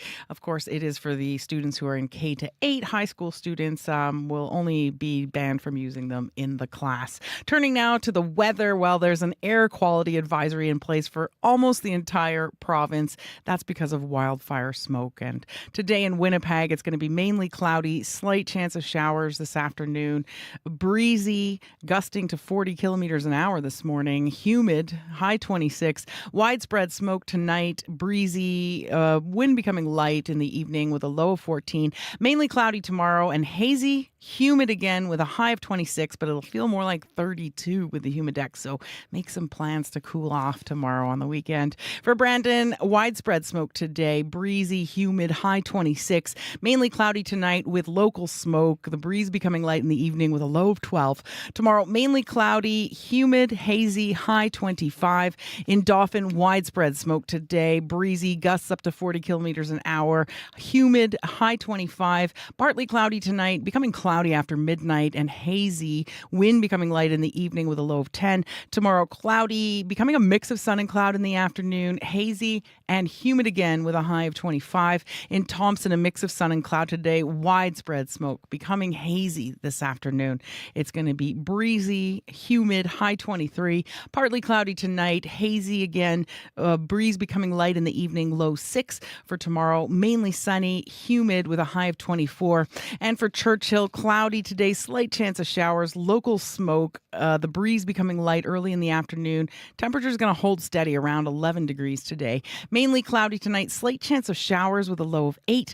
Tomorrow, cloudy, chance of showers, breezy, especially early in the afternoon with a high of 15.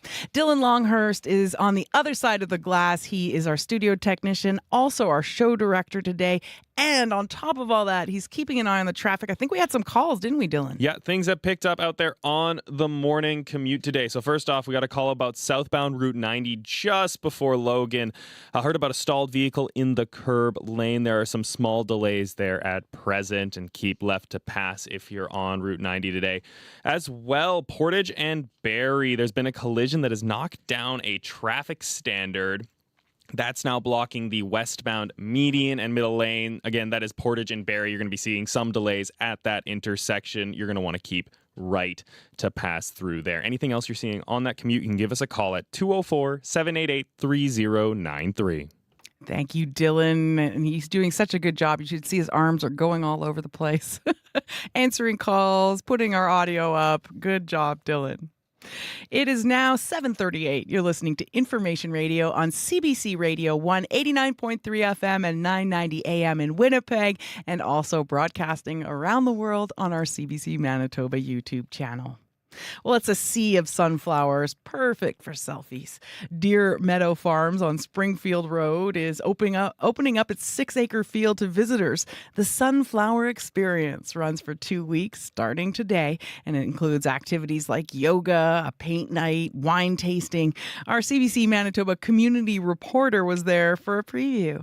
I'm Shanley Vidal, and I'm here at Deer Meadow Farms for the Sunflower Experience, and this is Vince Ratai. Hi, Vince. Hi, good morning. So to get to the sunflowers, I understand we have to hop aboard a tractor. Yeah, we're going to take everybody on the experience this year on a wagon train across the farm, through the forest, down the path, across the bridge, and then you're there. Let's hop on. Okay.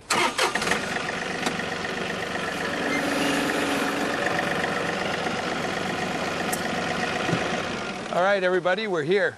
All right, so you can see our sunflowers are just starting to pop. That means the bloom is starting, and probably within a few days, it'll go from this percentage to literally a field of yellow in no time. Eventually, all these yellow blossoms are going to fall off, dry up, and behind them are all of the seeds. And the seeds, as they ripen, are going to mature. They're going to turn black, so you're going to have a black center with a yellow ring. Tell us about what kinds of sunflowers we have here. Well, these are a typical commercial variety, so that's your main field.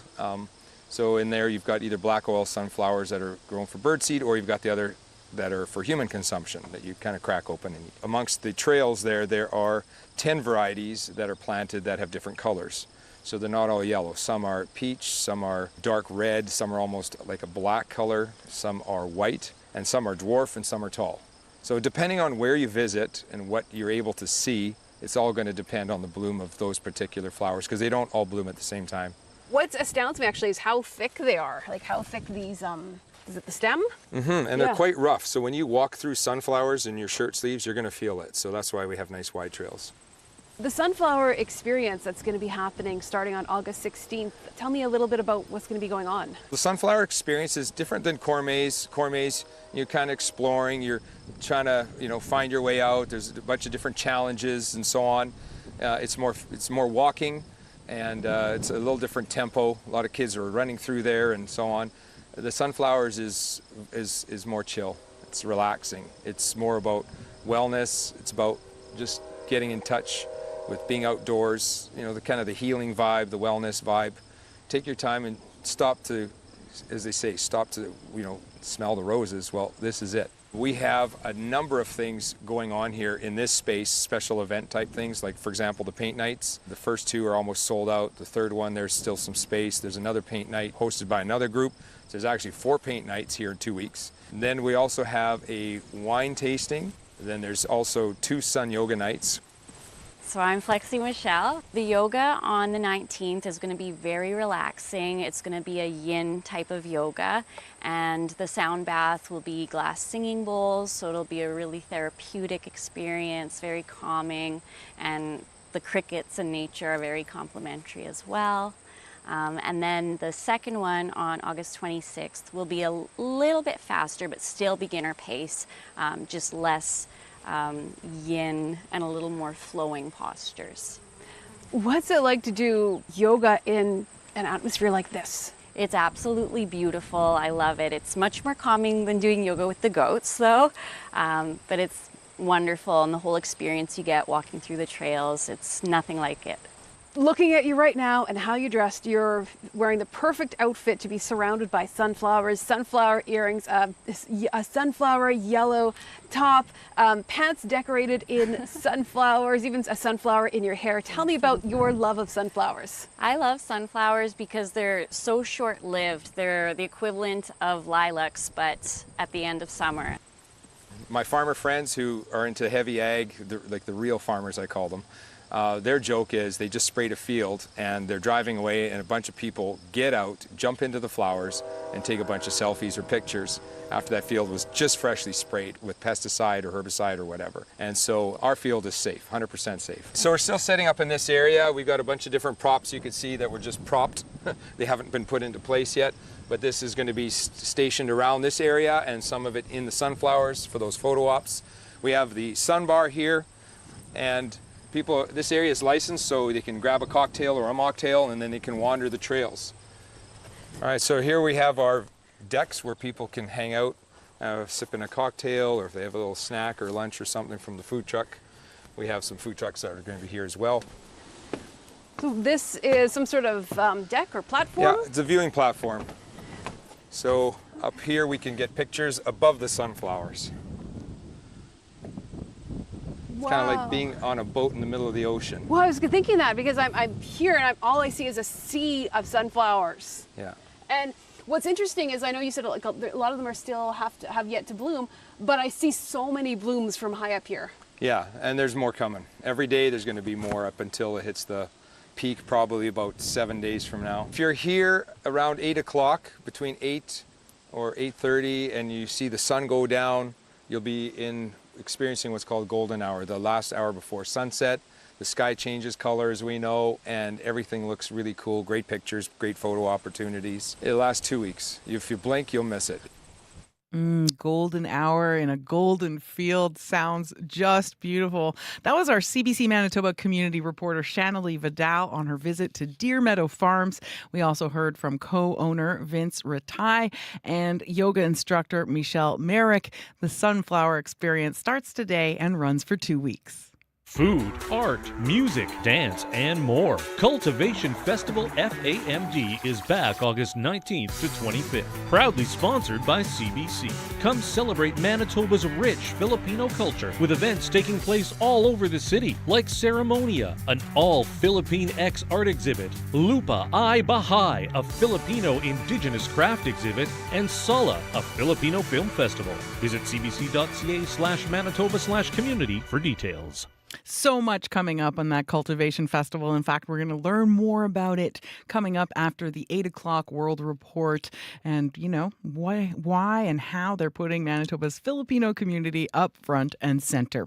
7:45 right now. You're listening to CBC Radio 1. Information Radio is the show. I'm Emily Brass. Well, school is just around the corner, and before it begins, some parents might have to break some bad news to their kids. The classroom is now a no-phone zone. Here's how it'll work.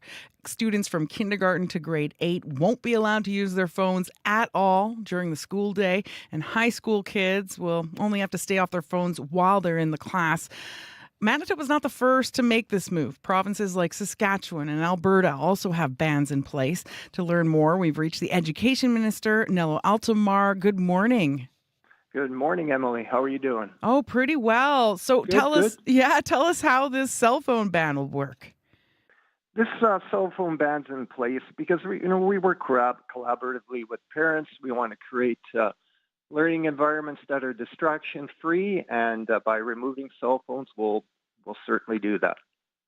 Okay, so why do the rules differ between the different grades? As we heard, it's a full ban for K to 8, but not so much for high school students.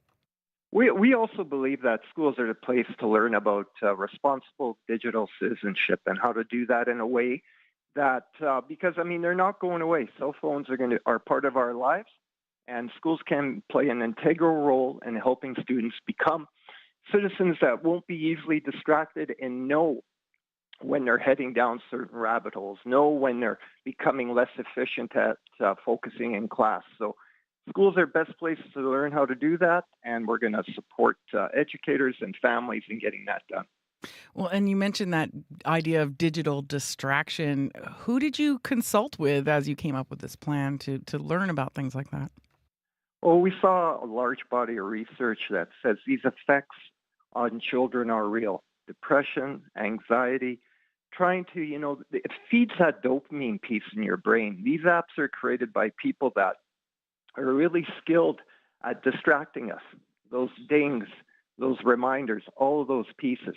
And, we have to create these distraction-free zones in schools so kids can focus on what the teacher's doing and really the positive effects of how to be together instead of just feeding your singular desires. So this is the piece that really got us going. And so if a kid does get caught with their phone during the class, what do you think should happen to that student? Well, it's a learning experience, right? This is a time when teachers do their thing and say that it's not appropriate to use in class, put that away, and involve the parent and family. We can't do this alone. Teachers have never done it alone, right? The most effective educators are the ones that are in regular communication with their families, and that's going to continue. Mm-hmm. And you touched on, how it might benefit students. They might learn how to better interact with one another, how to better focus. But what about the teachers? How might it benefit them? Well, in the end, don't we want distraction-free zones in our classrooms? The other piece, too, teachers will play an important role here. They're going to be an exemplar. They're also going to exhibit proper digital citizenship. Their device will also be put away, unless they're using it for the lesson purpose, right? But they won't be responding to a ding from a particular app or a text from a friend either. They're going to be exemplars in the classroom, and students will follow that direction. Teachers are really good at that. Schools are really good at that. And families expect that of their public schools. How did the educators respond when you told them the news that, the whole province was going to go to this ban? They're ready for it. A number of educators have validated what we're doing. Research is quite clear on this, and we want to, of course, be creating our schools for the betterment of our youth, and that's what we're going to do with this ban. You were a school principal for many years. Did you ever deal with issues over cell phones? You know what? I retired at the end of 2018. Surprisingly, we did have issues. Surprisingly, we were finding that parents were providing these devices often, innocently, right, Emily? Because, you get a new device. What do you do with your old one? You give it to your child. And so because they were still quite powerful devices, we were finding that what was happening is that it became a piece where, the families that were affluent and able to provide these devices were doing that, and those that weren't so much weren't able to do that, and it created some division in the school. And so we also want to eliminate those pieces from our Manitoba classrooms. And of course, as a principal, that's often where kids get sent if they need some discipline. These are learning opportunities, Emily, right? Yeah. And that's how we have to view. This is why schools are so important, right? We know this. And it's never about punishment. It's always about having the opportunity to learn and become a better human being. But do you think maybe more kids are going to get sent to the principal, once the teachers have to start enforcing this ban? A lot of kids aren't going to be able to just keep it in their pocket or their backpack. I have a tremendous amount of faith, and our educators are going to work together and make their schools distraction-free zones. Okay, and hopefully all the students will play along with that. Check back, Emily. Talk to some teachers, talk to some principals.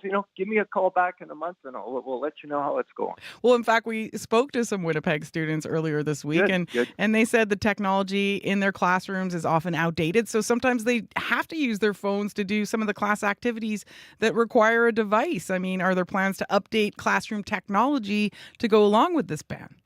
Of course, we increase public school funding, and I'm sure those increases in funding will reflect in your technology in the classroom, and we look forward to seeing that. Okay, and then some parents have weighed in saying they're worried because they usually use their cell phone and check in on their kids. What would you say to parents concerned that they're going to lose that connection? In the end, the best piece is communicating with your kid. You and I, when we were growing up, Emily, I would say to my parents, I'll be at this place, a particular place at 4 o'clock. If not, I picked up a landline that was available. I know that sounds old, but we managed to communicate with our parents. Kids are really good problem solvers.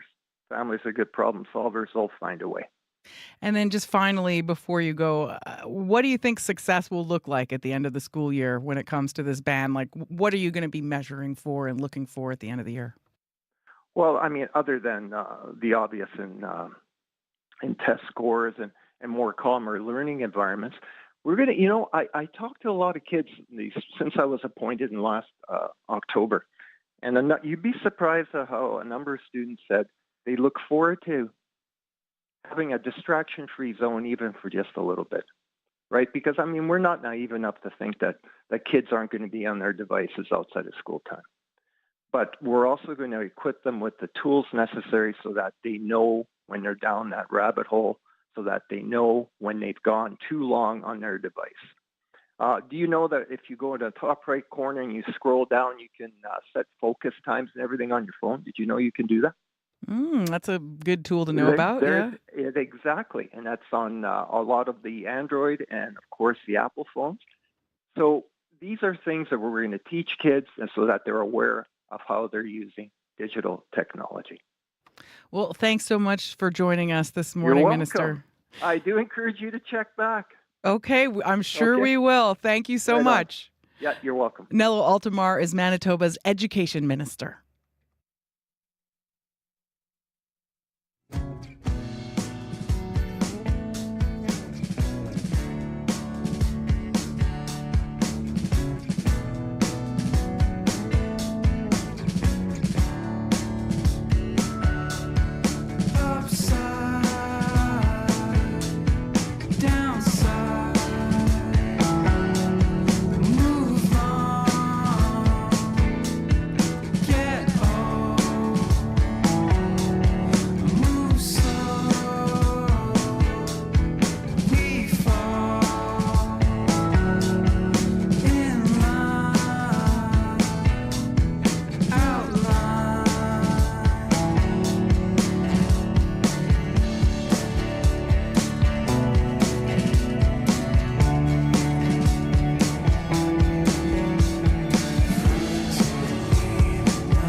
was Daniel Monkman, who grew up on the banks of the Red River in Manitoba with a new song with their duo, Ombigaze, and that was Zibi, which means river in Anishinaabe-Moan.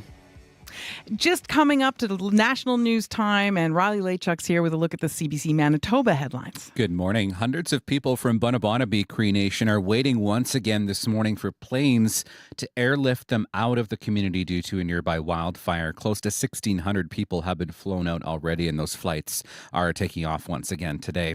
And Manitoba is adding more beds in an aim to free up space in emergency departments. 68 transitional beds will be used for patients who are discharged from emergency rooms while they wait for longer-term treatments. Those beds have been divvied up between spaces in Winnipeg and Selkirk. We'll have more on that story and more local news after World Report. Thank you, Riley. No problem. That's Riley Lachuk from the CBC Manitoba newsroom. Just a couple minutes away from World Report. Quick look at the forecast for today. There's an air quality advisory in place for almost the entire province because of wildfire smoke. Some places already experiencing that smoke. Other places it's going to blow in by this evening, including Winnipeg. Mainly cloudy today. Slight chance of showers this afternoon. Breezy, gusts up to 40 kilometers an hour this morning. And it's going to be humid, going up to a high of 26, but it'll feel more like 32 with the humidex. And looking ahead to tonight, widespread smoke. Wind becoming light in the evening with a low of 14. Tomorrow, mainly cloudy, a hazy and humid with a high of 26. Well, still to come on the show, a festival kicking off Monday is dedicated to celebrating up-and-coming voices in Winnipeg's Filipino community. We're going to learn more about what to expect at this year's Cultivation Festival. Dylan Longhurst, quick look at the traffic before we go. Yeah, I'll just want to mention Portage and Barrie, that intersection, there's been a collision which knocked down a traffic standard, blocking the westbound median and middle lane. So expect some delays around Portage and Barrie heading westbound this morning. Anything else? 204-788-3093. Thank you so much, Dylan. World Report is up next.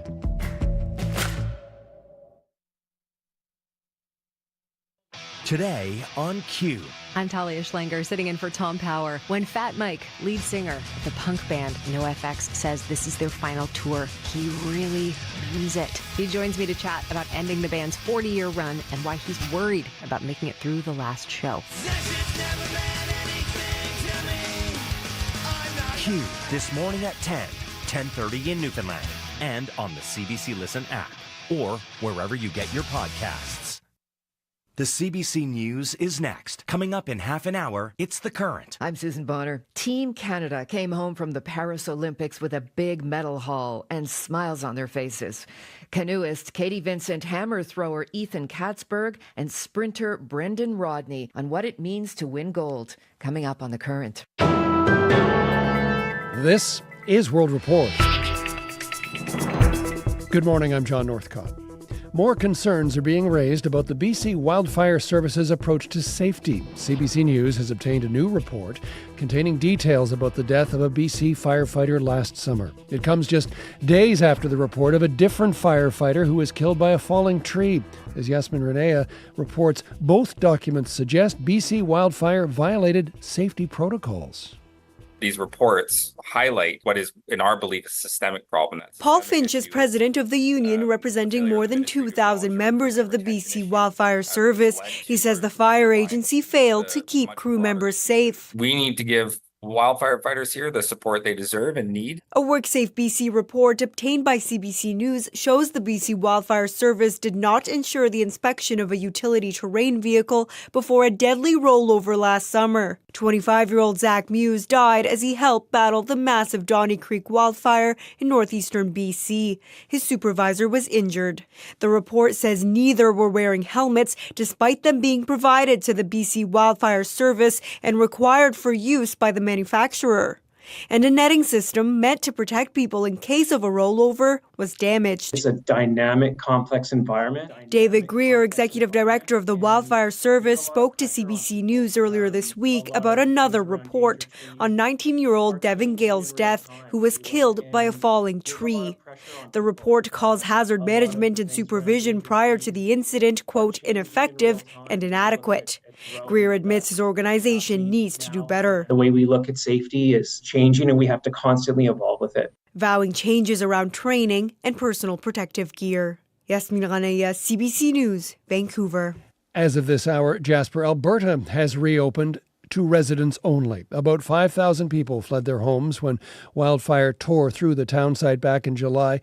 Mike Curtis was one of them. He joined a lineup of vehicles before dawn this morning so he could be among the first to check on his home. Fridges and freezers are probably the first thing that's definitely going to have to get dealt with. But we really don't know, if there's smoke damage, if there's any sewer and water damage. Sam Sampson has more on the preparations and the trepidation surrounding the return. Knowing my daughter, that's something she'll do on her own. Brian Rhodes smiles as he talks about his 17-year-old. Though their house is still standing, she's told him she needs to process the wildfire's mark on all of Jasper. She really wants to walk through town. She wants to put her eyes on the damage and just, get it into her head what her town still looks like. The kids who've grown up in Jasper have a great feeling of ownership over that community. She needs to see the whole of our community, not just our house. The municipality is warning residents that this won't be the Jasper they know. A third of the town burned, and the smells and sights could be triggering. So a resource center is set up in town to help in all circumstances. Roby Gord is with Parks Canada. Supports such as mental health supports, the Red Cross will also have utility support, so ATCO Gas Electric and utilities will be there. Our real focus is security of the town for the residents, and we just hope and appreciate that the general public gives us that space. Even though some hotels and tourist sites are still standing, it's unclear when visitors can get back to Jasper, something business owner Matricia Bauer is eager to know. I work in tourism. 100% of my income is reliant on that. When do we start welcoming people back? And these questions are overwhelming, so I've really learned to take it one day at a time. Residents say they want to welcome the rest of the world back to Jasper, just not yet. Sam Sampson, CBC News, Jasper National Park. Parts of downtown Montreal are flooding this morning after a major water main break near the Jacques Cartier Bridge. Video shot by CBC News crews shows a wall of water spurting up from the pavement many meters high into the air, filling the nearby streets with knee-deep water. Roads and major intersections are blocked off. Montreal's fire department says morning traffic is being seriously impacted. The cause of the water main break is not yet known. All of this comes 1 week after the city was inundated by remains of Tropical Storm Debbie.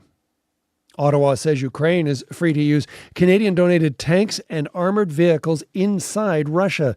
The declaration by the Department of National Defense follows a similar announcement by the Biden administration, and it signals a shift in Ottawa's defense policy regarding the war in Ukraine. Kyiv, meanwhile, says it has advanced further into the region of Kursk. The incursion now in its 10th day. Dominic Velitis has more.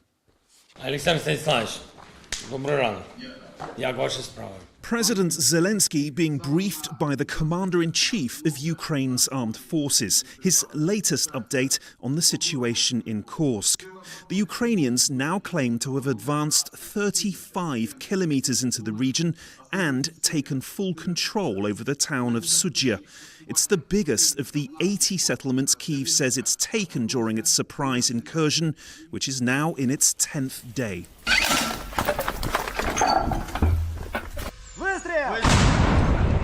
Moscow hasn't commented on the claims, but the country's defense ministry has released footage of what it says is Russian troops hitting back at Ukrainian forces in Kursk. And reports have surfaced too that Russia is also digging in the region, offering trench digging jobs at up to $4,000 a month. Meanwhile, despite the push into Kursk, Ukraine says there is no sign Russian military pressure is receding along the eastern front inside its borders, and that more than a week after launching its incursion into Russia, some of the heaviest fighting in weeks has been reported near the city of Pokrovsk. Dominic Velitis for CBC News in Riga, Latvia. In the Middle East, there is outrage in the occupied West Bank, where dozens of Israeli settlers attacked a Palestinian village overnight. Video shows people scrambling to extinguish burning vehicles. A man shouts in Arabic, saying that the settlers attacked them and set fire to cars. The Palestinian Health Ministry says one person was killed, another critically wounded by an Israeli settler's gunfire. The Israeli military is condemning the attack and says it has arrested one person. Thailand has elected its youngest ever prime minister, 37-year-old Thai Tongtan Shinawatra. Members of Thailand's parliament confirmed her nomination today. This comes just 2 days after a court order dismissed former Prime Minister Seta Tawasin. The new Prime Minister hails from the billionaire Shinawatra family and is the third member of the family after her father and aunt to hold the nation's top job. A powerful typhoon is hitting Tokyo and eastern Japan with strong winds and heavy rainfall. Nearly 10,000 households have been told to evacuate. The country's weather agency is warning residents of mudslides, high waves, and flooding, with the typhoon forecast to bring up to 300 millimeters of rain. And finally, the U.S. Democratic presidential nominee, Kamala Harris, is out on the trail today. She's in Raleigh, North Carolina, the state the Democrats are hoping to flip in November for the first time since 2008. Harris is expected to unveil her economic policy. Richard Madden has more on this from Washington. Richard, what do we expect to hear today from Harris? Yeah, she'll debut her economic agenda for the country in her first major policy address of her campaign. Now, ever since she moved to the top of the ticket just 4 short weeks ago, Harris has been high on enthusiasm but short on specifics. So her advisors say to expect the vice president to focus on issues facing middle-class voters, from lowering prices on housing, prescriptions, and groceries. And this comes just 1 day after she held her first joint event with outgoing President Joe Biden since his exit, which kind of felt like a symbolic passing of the baton. Take a listen to President Biden. Folks, I have an incredible partner. The progress we've made, she's going to make one hell of a president. Now, the economy and concerns around rising costs is one of the top issues for voters here, and they've constantly given Biden low marks for his handling of it. So this will be a challenge for Harris. How much does she align herself with Biden while charting her own path forward? Donald Trump was campaigning last night. Richard, what do we know about his economic policies? Yeah, well, Trump is tying the two together, blasting the Biden-Harris administration for inflation. He also painted a gloomy economic outlook if Harris wins in November. Now, polls had suggested voters gave Trump a big advantage on the economy, but his lead has since diminished, so we can expect to see a lot more of Trump sharpening his attacks in the weeks ahead. Richard Madden in Washington. Thanks, Richard. You bet.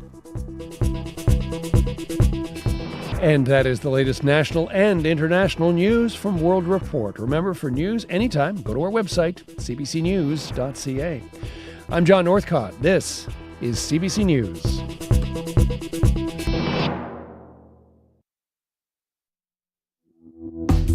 Good morning, Manitoba. You're listening to Information Radio on CBC Radio 1, 89.3 FM and 990 AM in Winnipeg. We're also broadcasting live on our CBC Manitoba YouTube channel, on the CBC Listen app, and on our website.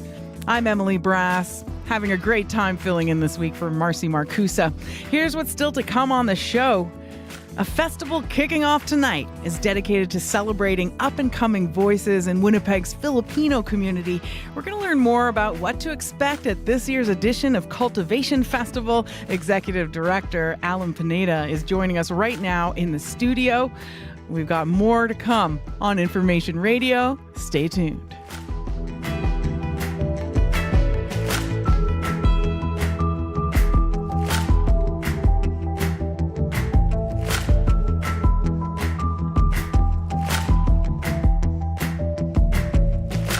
Eleven minutes after 8 o'clock, time for news headlines with Riley Laychuk. Good morning. A grieving Manitoba family is in shock after a hospital's mistake led them to bury the wrong body. Keith Wilson's body and sealed casket were supposed to be flown to Norway House from Winnipeg after an autopsy, but staff at HSC later realized they had accidentally sent the wrong body in that casket. Shared Health says an investigation is now underway.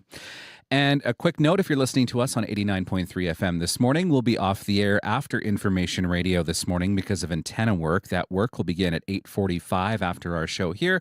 You can listen to us on either 990 AM or on the CBC Listen app. And I'll have more local news, Emily, coming up at 8:30 for you. Thank you, Riley. No problem. That's CBC's Riley Laychuk. Right now, 17 degrees and mostly cloudy at the Winnipeg airport. Still pretty bright out there, though, today. And, of course, wildfire smoke expected to cause very poor air quality and reduced visibility across almost all of Manitoba. Some areas already experiencing that. Others, it's going to blow in tonight, including in Winnipeg. Today in Winnipeg, mainly cloudy, slight chance of showers this afternoon. Breezy with gusts up to 40 kilometers an hour this morning. High 26, but it's going to feel more like 32 with the humidity. Tonight, widespread smoke, breeze becoming light, low 14. Tomorrow, mainly cloudy, humid and hazy with a high of 26. For Brandon, widespread smoke today, breezy, humid, high 26. Mainly cloudy tonight with some local smoke. Breeze becoming light this evening with a low of 12. Tomorrow, mainly cloudy, humid and hazy, high 25.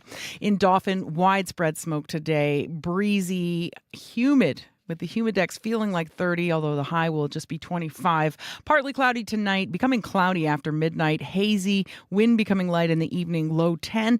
Tomorrow, cloudy, becoming a mix of sun and cloud in the afternoon, hazy and humid with a high of 25. In Thompson, a mix of sun and cloud today, widespread smoke. It's going to be hazy this afternoon. Breezy as well, humid, high 23. Partly cloudy tonight, hazy, breeze becoming light in the evening, low 6. Tomorrow, mainly sunny and humid with a high of 24. And for Churchill, cloudy today, slight chance of showers with some local smoke. The breeze is going to become light early this afternoon. Temperature holding steady around 11. Tonight, mainly cloudy, slight chance of showers, low 8. Tomorrow, cloudy, chance of showers, breezy, especially early in the afternoon with a high of 15. 13 minutes after 8 o'clock, Dylan Longhurst is our studio technician as well as our show director, and he's keeping an eye on the traffic. What's going on out there, Dylan? All right. Well, we've heard about Portage and Barrie, where a traffic standard was knocked down earlier this morning in a collision. Last we heard that was blocking the westbound median and middle lanes. That might still be the situation for you if you're approaching that intersection, so something to keep in mind. You might want to keep right to pass around there. And anything else you're seeing out there on your morning commute, you can give us a call on our commuter line at 204-788-3093.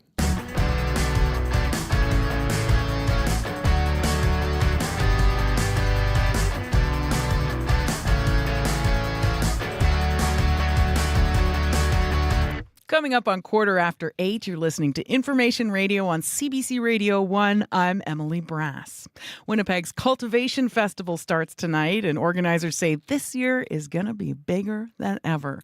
Since 2020, the Culture Festival has been shining a light on Manitoba's Filipino community and lifting the voices of some of the community's youngest movers and shakers. To tell us more, Executive Director Alan Pineda is joining us right now in the studio. Good morning, Alan. Hi, how's it going? Good. Are you excited for tonight?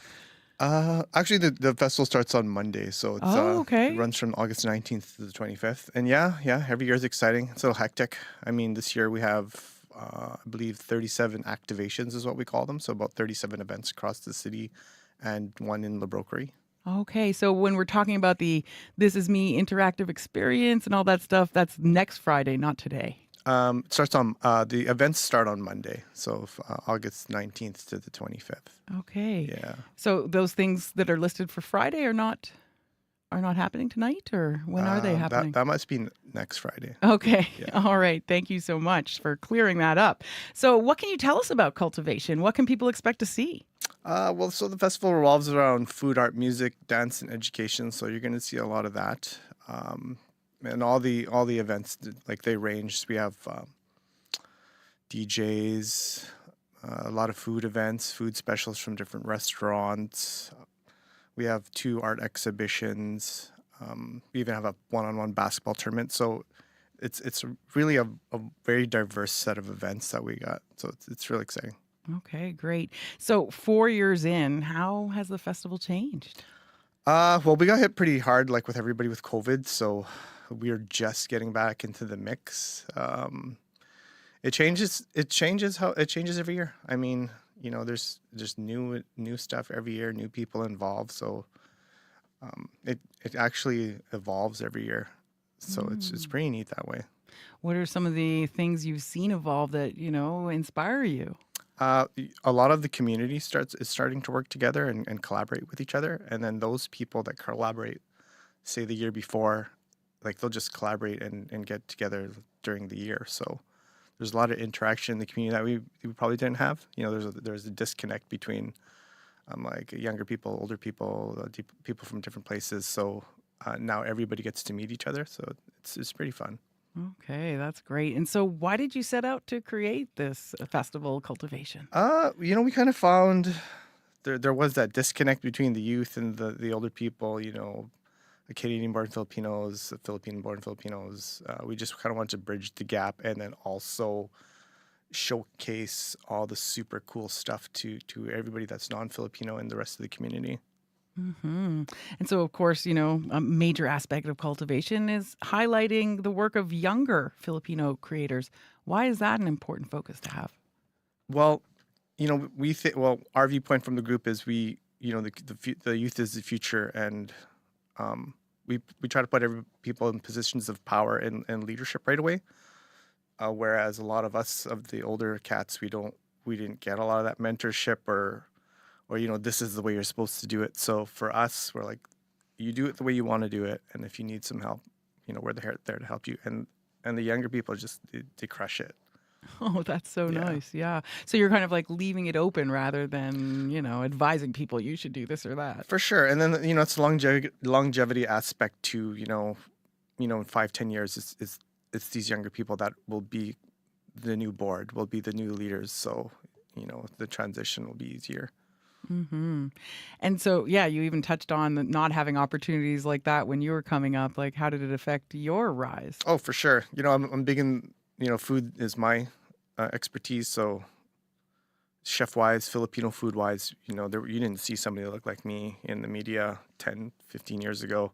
So I didn't have like a role model or mentor to lead me in that aspect. So now it's different. Like, now it's like, hey, I wish somebody would help me and tell me like, hey, this is not how you lose a whole bunch of money when you open a business or whatever, right? So. Well, we're glad you're here and you made it this far. That's great, Alan. So what does it mean to have a space where Filipino culture can be shared and celebrated with others now that you've created that? It's awesome. It's awesome. I mean, like our long-term goal is we're trying to create a Filipino cultural district. So we're working on a project called the Mabuhay District, and 5, 10, 15 years, maybe we have a space that we could do all these things in, Wow, that's thrilling. Where would that be? That would have to be, we would need some social engagement to figure out like where's the best spot and things like that, and ask the community, and that's a big project, but maybe one day we'll see it. It could bring a lot to, a certain neighborhood too. So that's exciting. What events would you recommend for people who might be going to Cultivation for their first time? It depends what you like. If you like food, there's a couple pop-up dinners. There's one called Lasapin where it's like 6 Filipino chefs. It's happening at Charlie's Restaurant on Monday, the 19th. There's also a 3-day art gallery it's called Ceremonia. That's going to be at Platform. I think it's the largest ensemble of like all Filipino artists in North America that's ever come together. That's curated by Filipinos. It's 20, 25 artists maybe, but like that we've never done something like that. So for us, we like to do things that they've never done before. We got like house DJ events on the weekend. There's tons of stuff. You'll just have to check the program and maybe pick what you like. That Lasapin Pop-In dinner, actually, we have a pair of tickets we're going to give away after the interview, so stick around if you're interested in that. We also have a pair of tickets to New Bounce X Butter. That's happening next Friday. What's that show going to be like? So I think that's the first time like a whole bunch of house DJs, house genre DJs, have come together. They're all like Filipino. So they're going to like rock Darling Bar that night. Wow. Yeah. Sounds like fun. You going to be out there rocking too after you put down the kitchen knife? Oh man, I co-facilitate every event. So I try to go to. I'm gonna try to go to 37 events. Oh my goodness. It gets crazy for sure. Yeah, but worth it. That sounds great. Thanks so much for joining us in the studio, Thanks for having Alan. me. That's Alan Pineda, the executive director of Cultivation Festival, and Cultivation kicks off on Monday. If you want to attend a Cultivation event, it's your lucky day. As we mentioned, we're giving away 3 pairs of tickets. There are 2 pairs for tonight's Lassipin pop-up dinner that features 6 courses from 6 chefs at Charlie's Restaurant. We also have a pair to see New Bounce X Butta performing next Friday. If you want to go, email us win@cbc.ca and tell us which event you're excited to see.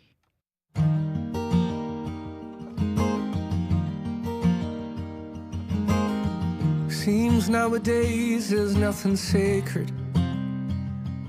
You can push it aside, I guess there's nothing left to see.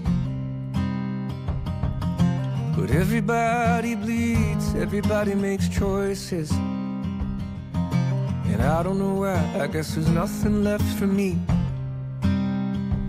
But I won't be afraid at the time of my life. Now the change is upon us by the big city lights. No, it won't be the same every day of my life. Not the questions or the answers, not the darkness or the light.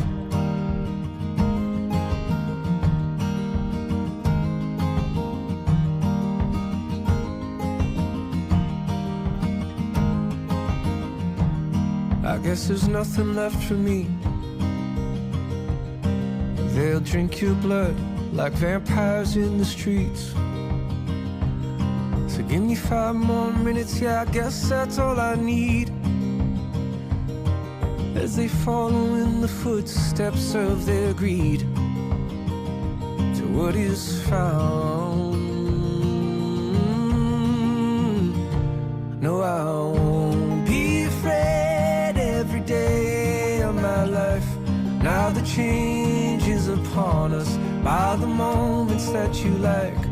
Not the truth or the lies, not the ones that you blame. Now the change is upon us. No, it won't be the same. No, I won't be afraid.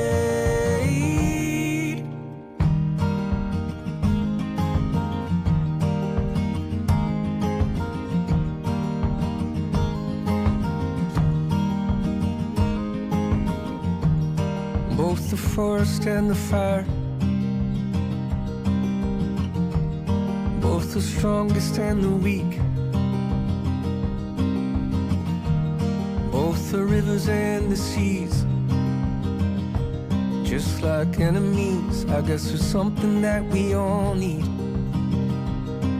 By the fire I stand, alone here in the silence, with an anchor, a spark, and there's a chain.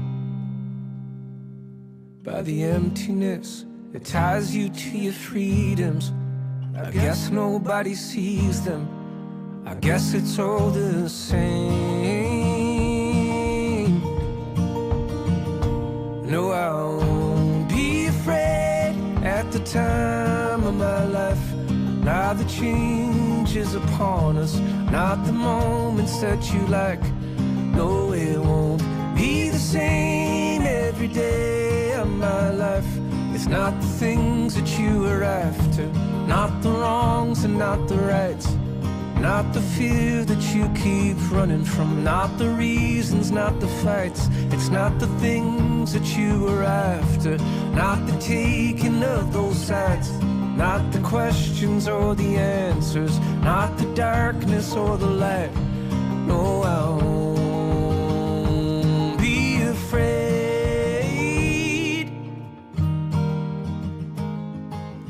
From Montreal, that was folk collective The Franklin Electric with Afraid, and you can find that song on their new EP, Victory Songs, Volume 1. 26 minutes after 8 o'clock, you're listening to Information Radio on CBC Radio 1. I'm Emily Brass. A new political party is on the federal scene in Canada. As we've been hearing in the news, it's called the Canadian Future Party. Its interim leader, Dominic Cardy, says the party only got approval from Elections Canada last month, but it will be running candidates in upcoming by-elections in Manitoba and Quebec.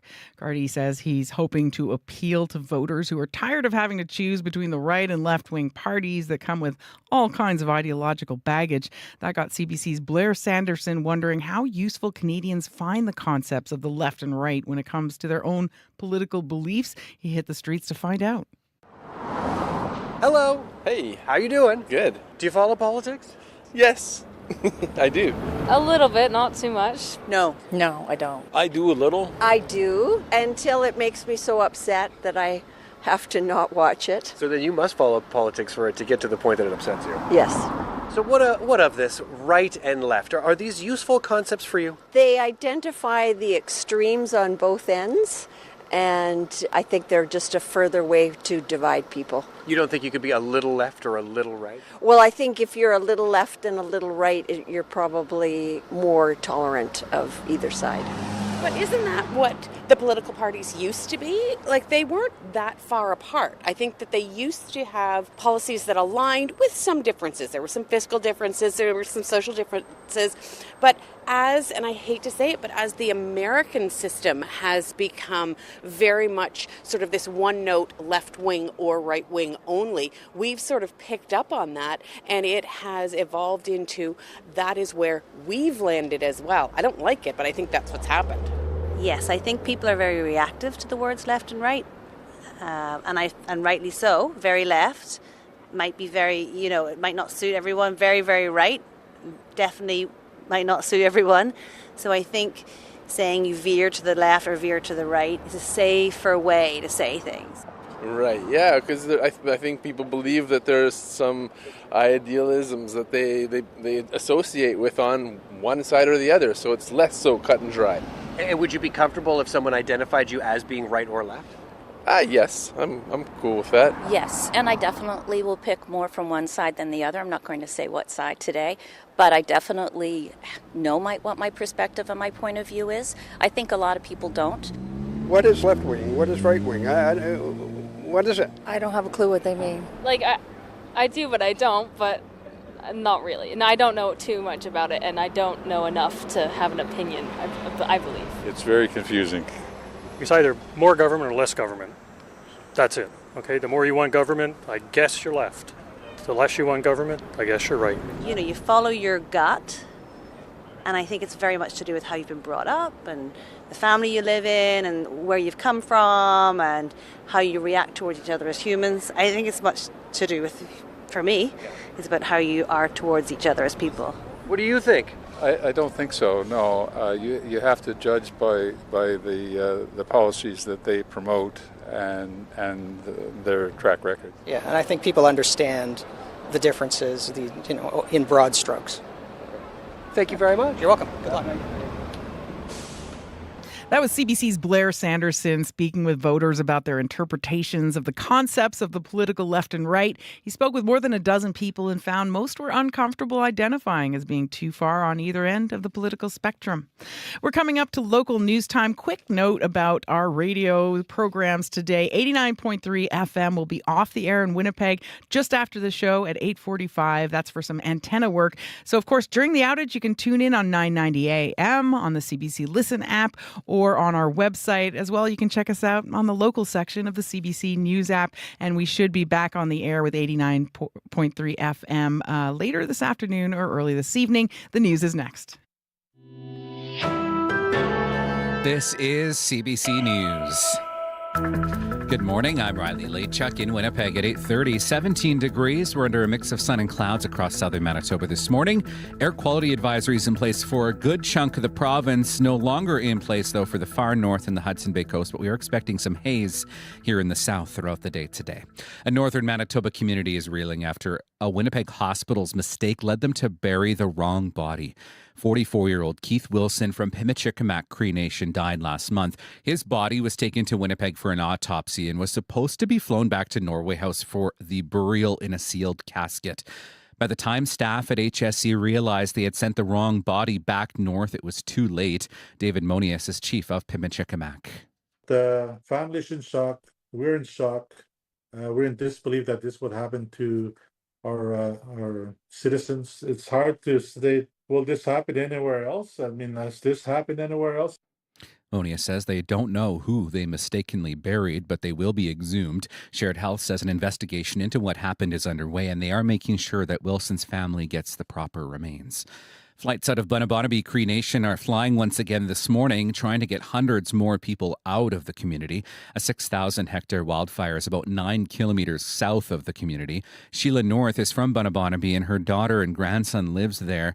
She says it's been getting better organized as the days pass, but it's still been chaotic. The coordination efforts could have been better rolled out, because I think it became a mass panic. It almost like it was people waited too long, officials waited too long to call the evacuation order. But then again, you can't really predict fire and how fast and how much worse it could get.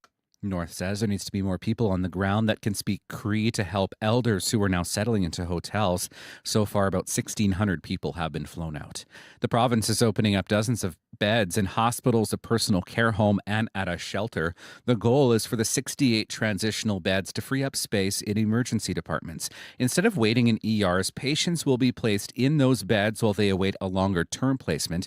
Dr. Lauren Lapointe-Shaw is a health services researcher in Toronto. We did witness some degree of an emptying out of our long stay patients who are in these alternate level of care beds as they filled up those transitional beds. However, since that time, now sometimes we have to wait for the transitional beds as well. Those transitional beds will be at Misericordia, the Holy Family Personal Care Home, and the 24/7 safe space that is run by St. Boniface Street Links in Winnipeg, as well as at Selkirk's Hospital. To a developing story in Montreal, parts of that city's downtown are flooding this morning after a major water main break. A wall of water shoots many meters high into the air. It's knee-deep in some places already. Roads and major intersections have been blocked off. Montreal's fire department says morning traffic has been seriously impacted. That water main break, the cause of it is not yet known. It comes nearly a week after the city was deluged by the remnants of Tropical Storm Debbie.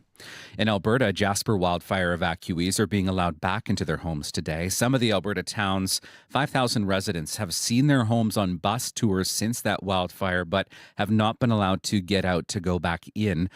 That wildfire forced residents out of their homes weeks ago and destroyed a third of the town. Visitors will be told, though, they have to keep driving by. A big change is coming to Winnipeg's largest shopping mall, or one of the city's largest malls. London Drugs is moving into CF Polo Park. It will be the company's second location in Winnipeg after opening in St. Vital some 20 years ago. Kevin Sorby with London Drugs says there's been a demand for a second store. Given the number of potential customers in the market who have, in our opinion, probably been underserved with our one store there. So hence why we're putting it into one of the busiest malls in the city. Construction is slated to start soon ahead of the store opening in the fall of next year. And finally, fans of an up-and-coming Filipino girl group will converge on the Centennial Concert Hall tonight.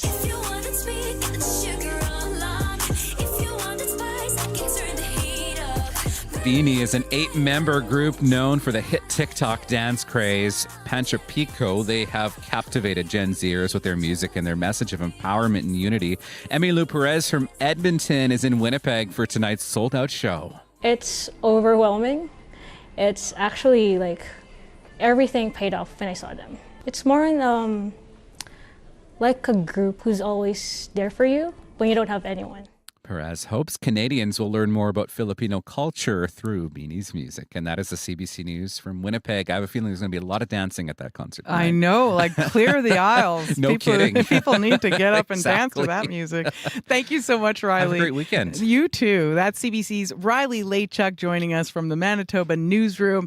And on the other side of the glass is Dylan Longhurst, our studio technician, show director, and traffic reporter. What's going on out there, Dylan? Yeah, hopefully not any serious delays going on out there right now because the traffic line's been mostly quiet this morning. Hopefully that stays true for the rest of your commute today. But I do want to mention again, Portage and Barrie, there was a collision earlier this morning. You may still be running into some closed lanes. Last we heard, westbound median and middle lanes were blocked by a knocked over traffic standard. Not sure what that situation is, but something to keep in mind if you're traveling westbound on Portage today. Have a great rest of your day and a lovely weekend. You too, Dylan. You deserve a good weekend after all your hard work Thank this you. morning. Thanks a lot. And a reminder, there is that air quality advisory in place for almost the entire province, except the very southeast corner. And now we're hearing up in the Hudson Bay area. But everyone else either experiencing smoking conditions already or smoke expected to blow in by this evening, including here in Winnipeg, where it's going to be mainly cloudy today, slight chance of showers this afternoon,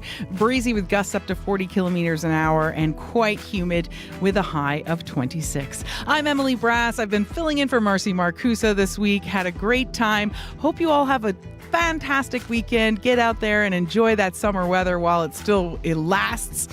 The Current's coming up next.